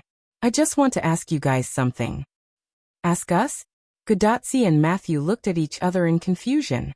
Oh, I need to pick up my master. I'll come back later. Wu Ming did not wait for them to respond and turned around to leave. By the way, there shouldn't be any danger around here, but a sudden intrusion like just now. You guys should be careful. I'll be back soon. After that, Wu Ming disappeared. Li Xiang Mushu that servant is? Roman asked with a slightly dignified tone. He's the one who helped us subdue the two goddesses, Matthew explained. Also, we met a berserker in Assassin's enchantment. Assassin defeated him easily, Godatzi said excitedly. Enchantment? I guess that's why we can't contact you. Roman touched his chin and pondered. Then, do you know the real names of the berserker and the assassin who left, and the real names of the two goddesses? Roman's voice became very soft. He looked at Steno and O'Reilly carefully. After all, he was a little embarrassed in front of the two goddesses. How dare you talk about the goddesses in front of them, magician who's not here? Steno was an assassin after all, so he could naturally hear it. My real name is Steno, and this is my sister O'Reilly. Before Godatzi and the others could react, Steno said his and O'Reilly's real names casually. After all, we've been defeated by that man. As goddesses, we're prepared to become his captives. O'Reilly explained why the two of them had told her their real names without hesitation. She also explained why they were no longer enemies. Is that so? Roman's shoulders drooped helplessly. Godatzi tried to recall the real names of Wu Ming and the berserker who was defeated by Wu Ming. I don't know Mr. Assassin's real name, but as for Berserker's real name, I remember Mr. Assassin called him Lancelot. What? Without waiting for Godatzi to finish, Roman interrupted him in surprise, and even gave Godatzi a fright. Matthew came to Godatzi's side and shielded Godatzi with his body. Then he protested to Roman. Doctor, please keep your voice down. You're scaring the seniors. I'm sorry, but this is shocking news. Roman put his palms together and apologized. Then his expression turned serious. Matthew and Godatzi were confused. Judging from your tone, Mr. Assassin called him Lancelot, right? If that's the case, he can't be a nobody. Roman looked at them seriously. Someone who can defeat the Knight of the Lake can't be weak. Even if the Knight of the Lake has lost his mind. That assassin is very strong. Doctor, what do you mean? Godazzi understood. Although you don't know Mr. Assassin's real name, there is no doubt that he can rival the Knights of the Round Table, and even surpass them. To be honest, I really don't understand why such a person is Mr. Assassin. Although the Knights of the Round Table have berserker adaptability, I still find it hard to accept. After all, the Knights of the Round Table were noble knights. Even the rebellious Knight Mordred didn't do anything that violated the Knight's code. The reason why Roman was surprised that Wu Ming, as an assassin, could defeat berserker was because assassins were generally weak. Generally, they can only be used to collect information and assassinate their master. Let alone berserker. Even caster sometimes can't defeat them. Let alone rider, saber, lancer, and archer with 3 mounts. That was why caster and assassin were known as the weakest among the 7 classes. Caster was also a powerful enemy after the workshop was completed, but assassin didn't have any other advantages, so sometimes assassin was even weaker than caster. But he used assassin to defeat Stheno, who is also an assassin, and even Euryale, who is an archer. After that, he still had the strength to defeat berserker. It seems that you have encountered a powerful servant. The more Roman analyzed, the brighter Matthew and Godazzi's eyes became.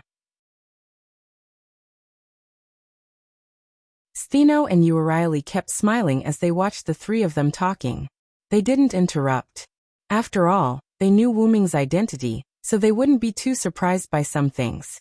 And according to the various phenomena just now, he can be said to be a very easy person to get along with.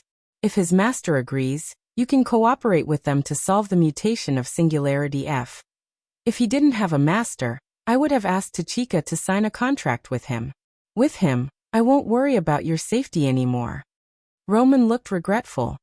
That's great. Matthew, I can solve this singularity soon. Godazzi hugged Matthew happily. Although Roman meant that Matthew couldn't guarantee Godazzi's safety, Matthew knew that Roman didn't think so much, so he didn't say anything. He just smiled and nodded to Godazzi.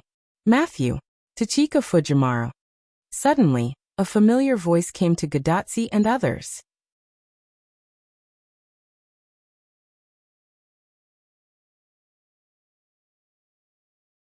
Chapter 346. Matthew, Tachika Fujimaru. A familiar voice came, and the 2 couldn't help but look at the source of the voice. Wu Ming and Olga Marie stood not far away. Wu Ming didn't do anything, but Olga Marie looked like she had finally found the organization. Of course she wouldn't admit it. Director, are you still alive? Sure enough, Roman was a rather clumsy person. What do you mean, Roman Aikman? Are you looking forward to my death? Obviously, Roman Aikman was his real name, and Roman was an abbreviation. Olga Marie angrily walked to the virtual screen and stared at Roman. How could that be, Director? It's great that you're okay. Roman tiredly dealt with Olga Marie, feeling rather helpless. Director also successfully came here, that's great. Matthew said happily when he saw that Olga Marie was fine. Olga Marie was a little unnatural when she heard Matthew's words. Wu Ming felt that Olga Marie was a little resistant to Matthew.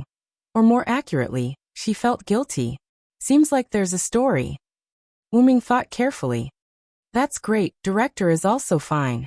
Godazzi also smiled happily. Ahem. Speaking of which, are you the only 2 here? Where are the others? And why are you sitting in this position? And where is Lev? Olga Marie asked, then looked at Roman on the virtual screen. Wu Ming, who was behind Olga Marie, slightly raised his eyebrows when he heard this, but quickly returned to normal. Sure enough, Lev is indeed related to this group of people, but it seems they don't know Lev's true identity. Through the behavior of this group of people, Wu Ming could naturally see their character, and it was obvious that they were not on the same side as Leviticus. Wu Ming looked at the male lead on the screen. Only this male lead was something that Wu Ming couldn't see through. The so-called couldn't see through meant that Roman was like a god and like a human, like a living person and like a dead person. If there's a chance, I still have to meet this person in person. Wu Ming always had a feeling that Roman was not the culprit behind the burning of Winterwood City, but also the person who couldn't get away from the root cause of the black mud. Because of Olga Marie's doubts, Roman didn't notice Wu Ming's gaze. Currently, except for Tachika Fujimaru, the rest of the 47 masters are trapped in the shell's body and are, because the explosion was in the center of the control lever. Roman said regretfully. Wu Ming couldn't help but laugh. Fortunately, he held it back in time and didn't reveal it. If a mere explosion could kill Lev, Wu Ming would thank the heavens. Lev. But after hearing this bad news, Olga Marie looked like she couldn't accept it. Through the magical connection between Wu Ming and Olga Marie, Wu Ming could clearly sense that Olga Marie's magical power was very unstable. If he had to describe it, it would be like a human after their faith collapsed. But Olga Marie was indeed a famous magician. She quickly calmed down and began to understand the condition of their base through Roman, and began to give orders. Wu Ming wasn't interested in listening to this. He walked over to the Gorgon sisters and Anna's young master, Sakura Madu. Anna was sitting on a small rock with the sleeping Sakura Madu in her arms. Steno and Uriley were sitting on the left of Anna and Sakura Madu. Wu Ming walked over, and Steno spoke first. You finally have time to talk to me. I thought you had forgotten about me. Steno narrowed her eyes at Wu Ming, who was walking over. What a greedy man. Not only did he capture me, but he also captured another me, and heartlessly abandoned us. How heartless. Uriley continued Steno's words and also narrowed her eyes at Wu Ming. I wouldn't dare to capture the goddess. I heard that anyone who has anything to do with the gods of Greek mythology doesn't have a good ending. Wu Ming shrugged and said disinterestedly. But those are all mortals. If it's you, I don't think you'll suffer, Steno said cheerfully. Wu Ming ignored the two of them. He walked to Anna's right and sat down. Is she asleep? Wu Ming looked at Sakura Madu and asked Anna. After all, she was his sister-in-law in another world. He should at least show some concern. Thank you for not killing my sister. Anna replied first. Then, she thanked Wu Ming softly. By now, Anna's identity had been made known to everyone. She was the youngest sister of the Gorgon sisters. She had devoured two of her sisters and turned into a monster, Medusa. Of course, the current Anna was Medusa's infant body. In other words, she hadn't killed her sisters yet. Although she had made up her mind to kill Steno and Uriley, it was undoubtedly torture for Anna. Steno and Uriley loved their sister. Just like how Anna would protect Uriley, Anna also loved her sister deeply. If it weren't for the curse, Medusa wouldn't have devoured her sister to protect her chastity. Even though Steno and Uriley did it willingly, it was still a torture for Medusa. It was the pain of killing her loved ones. I didn't want to see such a curse. That's why I chose to do it. Wu Ming looked at Gadotsi and the others as he conversed with Anna. But because of that, I've been on the brink of death, Uriley suddenly interrupted. Jack the Ripper's relic, Mary Ripper, was a curse. There were 3 conditions to trigger the curse. Fog, night, and the target is a female. Back then, Wu Ming had activated the relic during the day. Although Wu Ming had released the fog, which was the dark fog, and the target, Uriley, was a female, Mary Ripper, which didn't fulfill the 3 conditions, only dealt damage. As Wu Ming had deliberately held back and Uriley's skills and the god's core of the goddess helped to block the attack, Uriley didn't die. However, it also caused Uriley to be unable to move. After all, Uriley was indeed injured, and Silent Wonder had placed the pseudo-sky lock on her, which almost caused her to die at Lancelot's hands. Although you came in time to save me, you're the one who caused me to be in danger. Remember to take responsibility, Steno finished for Uriley.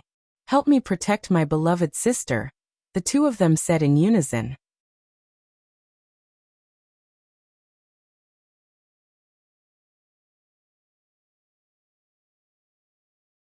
Chapter 347. Wu Ming raised an eyebrow at Steno and Uriley's shameless request. You two really know how to take advantage of the situation. Why did he say that? It was because Steno and Uriley seemed to have been connected when they came into contact with Wu Ming. They knew Wu Ming's identity. He was an extremely powerful and majestic legendary dragon from beyond this world, the Dragon of Origin. The two of them knew about the dangers of the Holy Grail War, so they wanted to protect Anna. However, they were unable to protect Anna, so they wanted Anna to kill her and recreate the legend of the Gorgon monster. The appearance of the Gorgon meant that they had the power to protect themselves, but Wu Ming disrupted their plan. However, through Wu Ming, Stheno and Euryale found the hope of protecting Anna, so they made the request. Sister. Anna looked at Stheno and Euryale touched. Although she was already dead, and her safety was no longer a concern, she was still happy to hear that someone cared about her. Sure enough, no matter what, my sister still loves me, Anna thought to herself. However, Stheno and Euryale stood up as if they were interrogating him. They walked to Wu Ming and looked into his eyes. So, what's your answer? The two asked in unison. I didn't want to fight the other servants. My goal is to solve this disaster, Wu Ming said in confusion, which made Stheno and Euryale a little unhappy. However, now is the time for the servants to unite. Of course, I won't abandon Anna, my ally. Wu Ming put his hand on Anna's head. Then, Anna slapped Wu Ming's hand away. Don't touch my head. Anna stared at Wu Ming with her small eyes under the hood. She was especially intimidating. Wu Ming raised his hand that was slapped away by Anna and smiled awkwardly. Stheno and Euryale smiled as well. Of course, they were laughing because Wu Ming was defeated by Anna. Wu Ming looked at his hand in confusion. That shouldn't be. May you and the others like it when I touch their heads. Did my affinity aura lose its effectiveness after becoming an assassin? Wu Ming shook his head and stopped thinking about it. By the way, you two are now someone else's servants, right? Wu Ming looked at Stheno and Euryale. That's right. Our master is a green tall hat man. Stheno nodded. She must have used the Holy Grail to cheat, Euryale said. That's how she was able to summon the 7 servants again.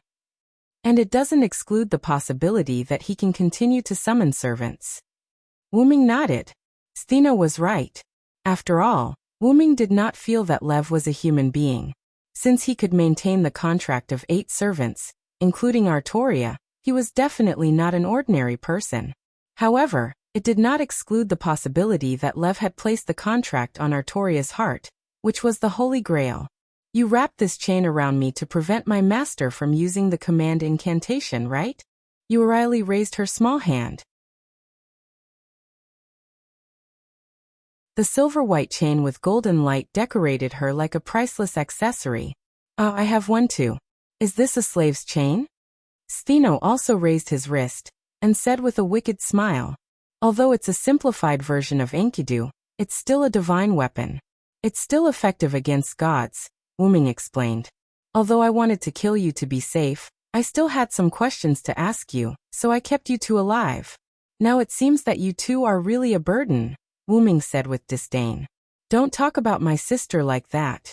Anna glared at Wu Ming angrily. Her face under the cloak was full of dissatisfaction. Then Sakura Madu woke up. Wu Ming was able to escape from Anna's glare. Wu Ming even wondered if he would be petrified if Anna glared at him for a while longer. Wu Ming then took out some high-level runestones and sealed Stheno and Euryale's mana. He also added a series of negative buffs to their attacks. Of course, Wu Ming only did this after they agreed. After all, Wu Ming was not a bad person. Cough cough. Soon, Olga Marie finished giving Roman her orders. Anyway, you will replace me as the commander of Chaldea for now. We'll talk about it after I return. Olga Marie said with an imposing tone as she flipped her hair. Yes, sir. Roman was also affected by Olga Marie's imposing manner. He nodded solemnly. However, Wu Ming shook his head regretfully when he heard Olga Marie's last sentence. After all, Olga Marie was already dead. She could now be considered a heroic spirit. Other humans could enter the heroic spirit palace after death, but Olga Marie would disappear after this crisis was resolved. Moreover, she would truly die. She wouldn't exist in the heroic spirit palace. If possible, I'd better save her. Wu Ming thought to himself. No matter what, Olga Marie was still half a servant to Wu Ming. Even if she had bad intentions at the beginning, Wu Ming now understood Olga Marie. He felt that Olga Marie was still a good person. If he could save her, he should. Are you done with your discussion? Can you answer my question? Wu Ming and the other servants walked towards Olga Marie, Gadotsi, and the others. Steno and Euryale naturally followed Wu Ming. As for Anna, she followed her sister. This resulted in Olga Marie, Matthew, and Gadotsi standing on one side, while Wu Ming, Steno, Euryale, Anna, and Anna's master, Sakura Madu, stood on the other side. The situation was slightly serious. Wu Ming had 4 servants on his side, while Olga Marie only had Matthew, a demi-servant. At best, he was a human with the power of a servant, but at worst, he was a half-servant. Looking at the slightly tense scene, Roman on the other side of the screen gulped. What do you want to know?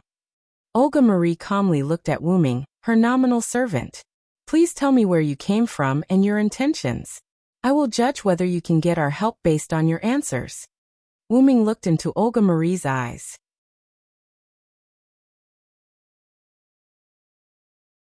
Although with Wu Ming's hearing, he was almost as good as Steno and the others when they were pooping. Is this why you volunteered to be my servant? Olga Marie couldn't help but ask. That's not the point. The point is the name you called when you were in danger, Leviticus. When she heard the name Lev from Wu Ming's mouth, Olga Marie's eyes suddenly shrank. You know or no, Rafe?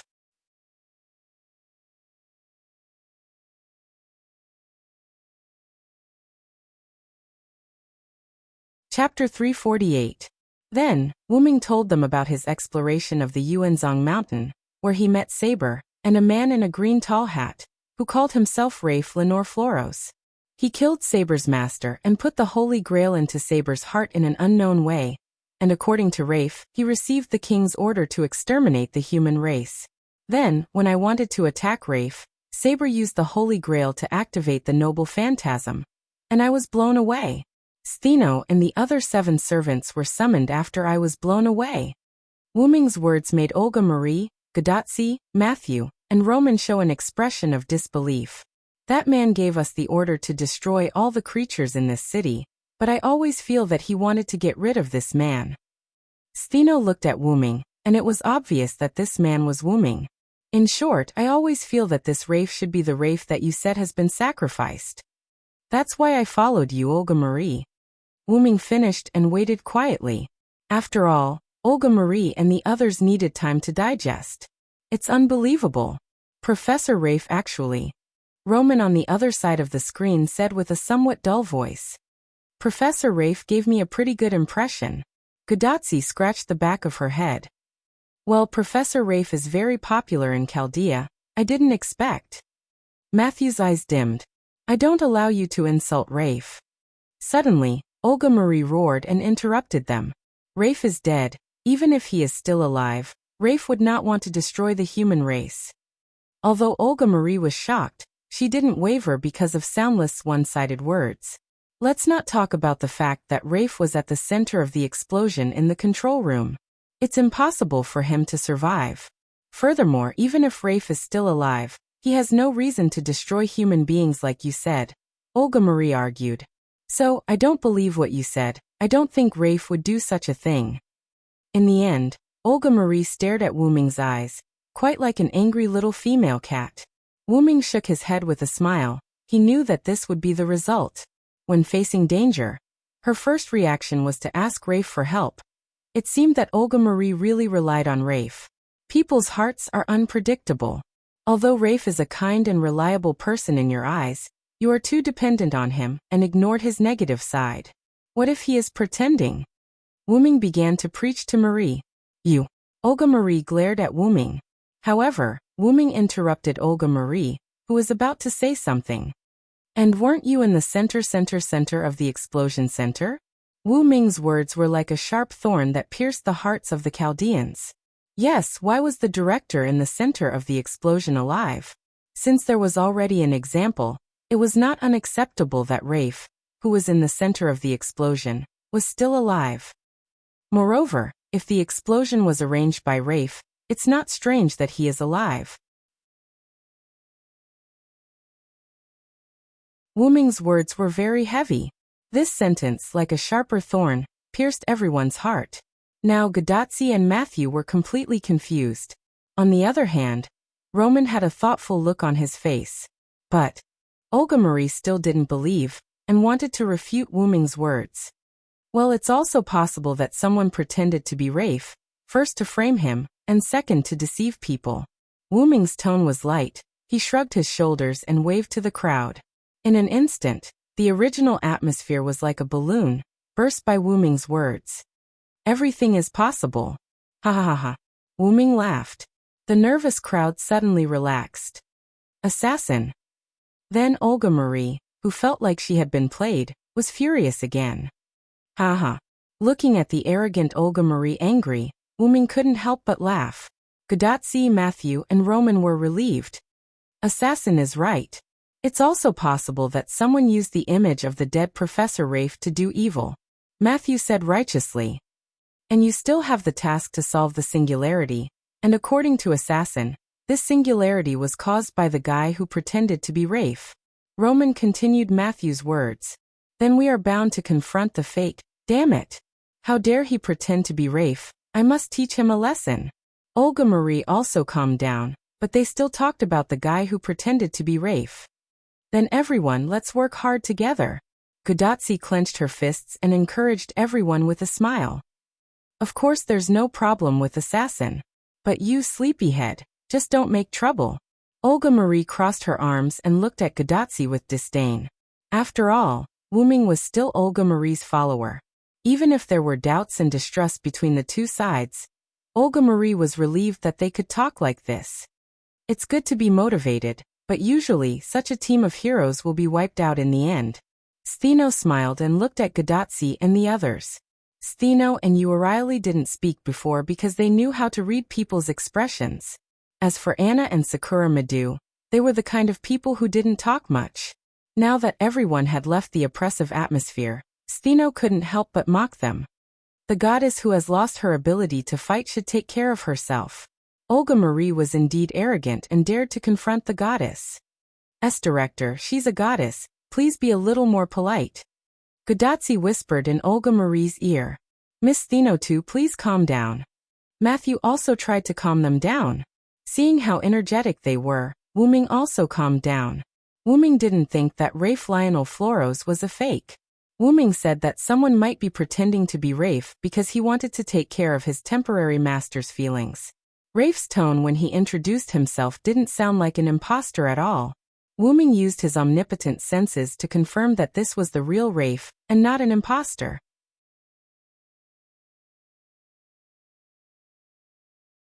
After all, sometimes mentality and momentum were the key to victory.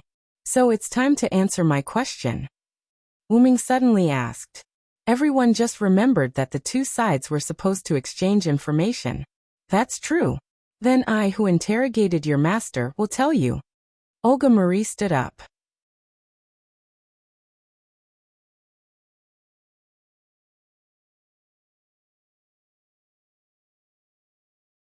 Chapter 349. Olga Marie briefly explained their situation to Wu Ming. They came from a research organization called Chaldea in the future. Its full name was Finest Chaldea, or Chaldea for short. In 2015, Chaldea detected that human beings would go extinct in 2016, so they began to study the cause of human extinction. Later, Chaldea's people found a singularity in history under the detection of the near-future observation lens, Sheba. To put it simply, singularities were cancer cells that were formed from irregular history within the regular history. It was a cancer that could endanger the entire history of human beings. This singularity was where Wu Ming and the others were, the unrecorded Winterwood City Holy Grail War in 2004.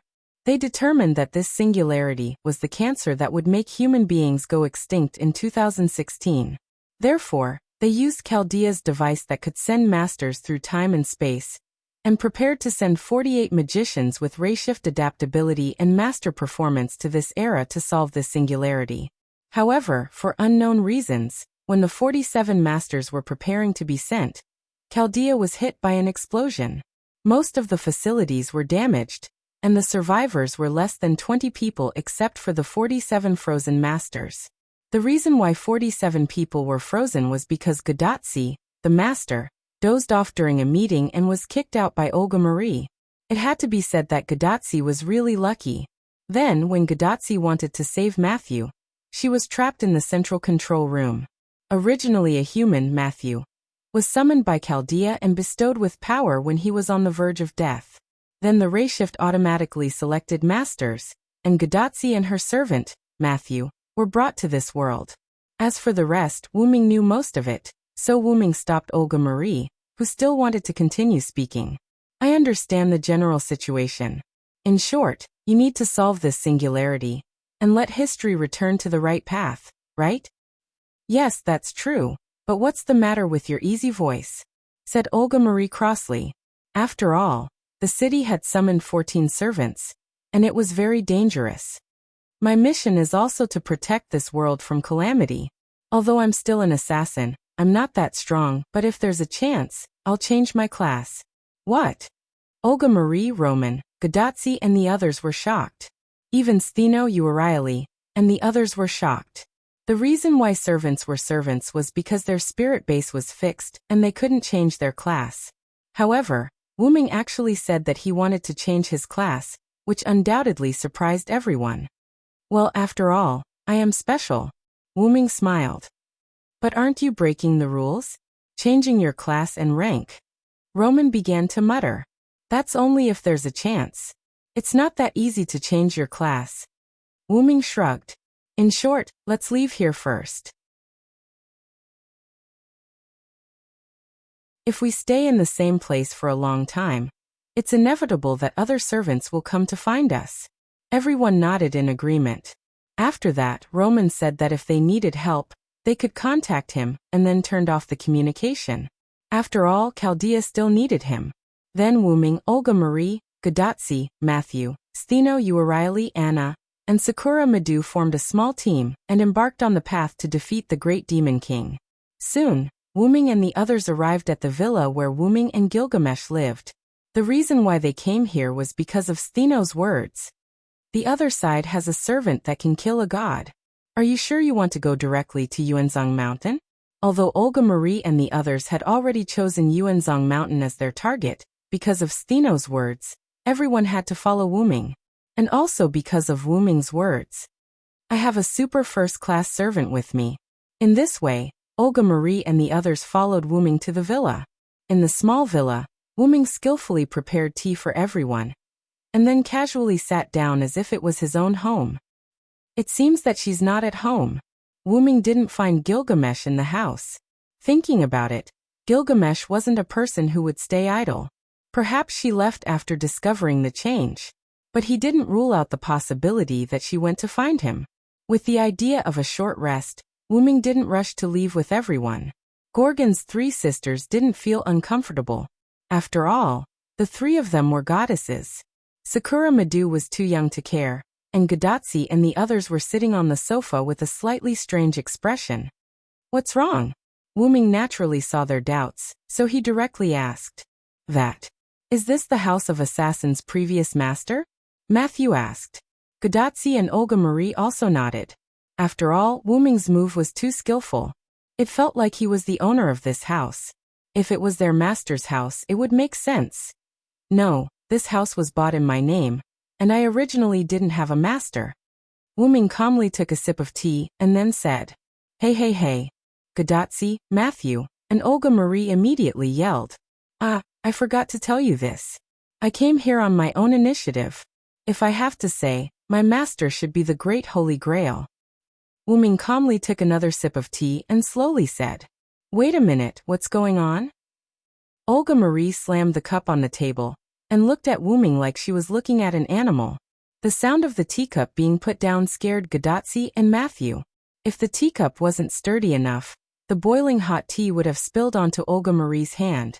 Although I know your identity is not ordinary and can change your class, but can you still show up on your own accord? Wuming calmly took a sip of tea and put down the teacup. He then looked at Olga Marie without any emotion. That's right. Sorry, my identity is not ordinary, so I can do whatever I want. Director. Calm down. Gadotsi smiled awkwardly. Then Olga Marie angrily sat on the sofa, and then grumbled by herself. She kept muttering, How can you cheat like this? It's really against the rules. By the way, is the companion that assassin mentioned not here? Matthew awkwardly smiled and began to change the topic to discuss the purpose of everyone here. Ah, she probably left here to find me. Wu Ming smiled. Don't worry, it can be said that no one can kill her. Of course, if her stubbornness flares up, the result might be different. Thinking that if Gilgamesh was angered, it meant that he had lost half the battle, especially with Lancer, who had the power to kill gods. If Gilgamesh fought him head-on, he would be at a disadvantage. Let's take a break here. After all, if we plan for the worst, we should still have 6 enemies. Wu Ming looked at everyone seriously. You're tuning in to the Li Mei's Wuxia Whispers YouTube channel. We're so grateful for your support, and don't forget to subscribe to join us on this incredible journey through captivating stories. Your generosity through donations truly makes a world of difference, as it's the primary source of revenue that allows me to expand and enhance this channel for you. Thank you from the bottom of my heart for being a part of this adventure.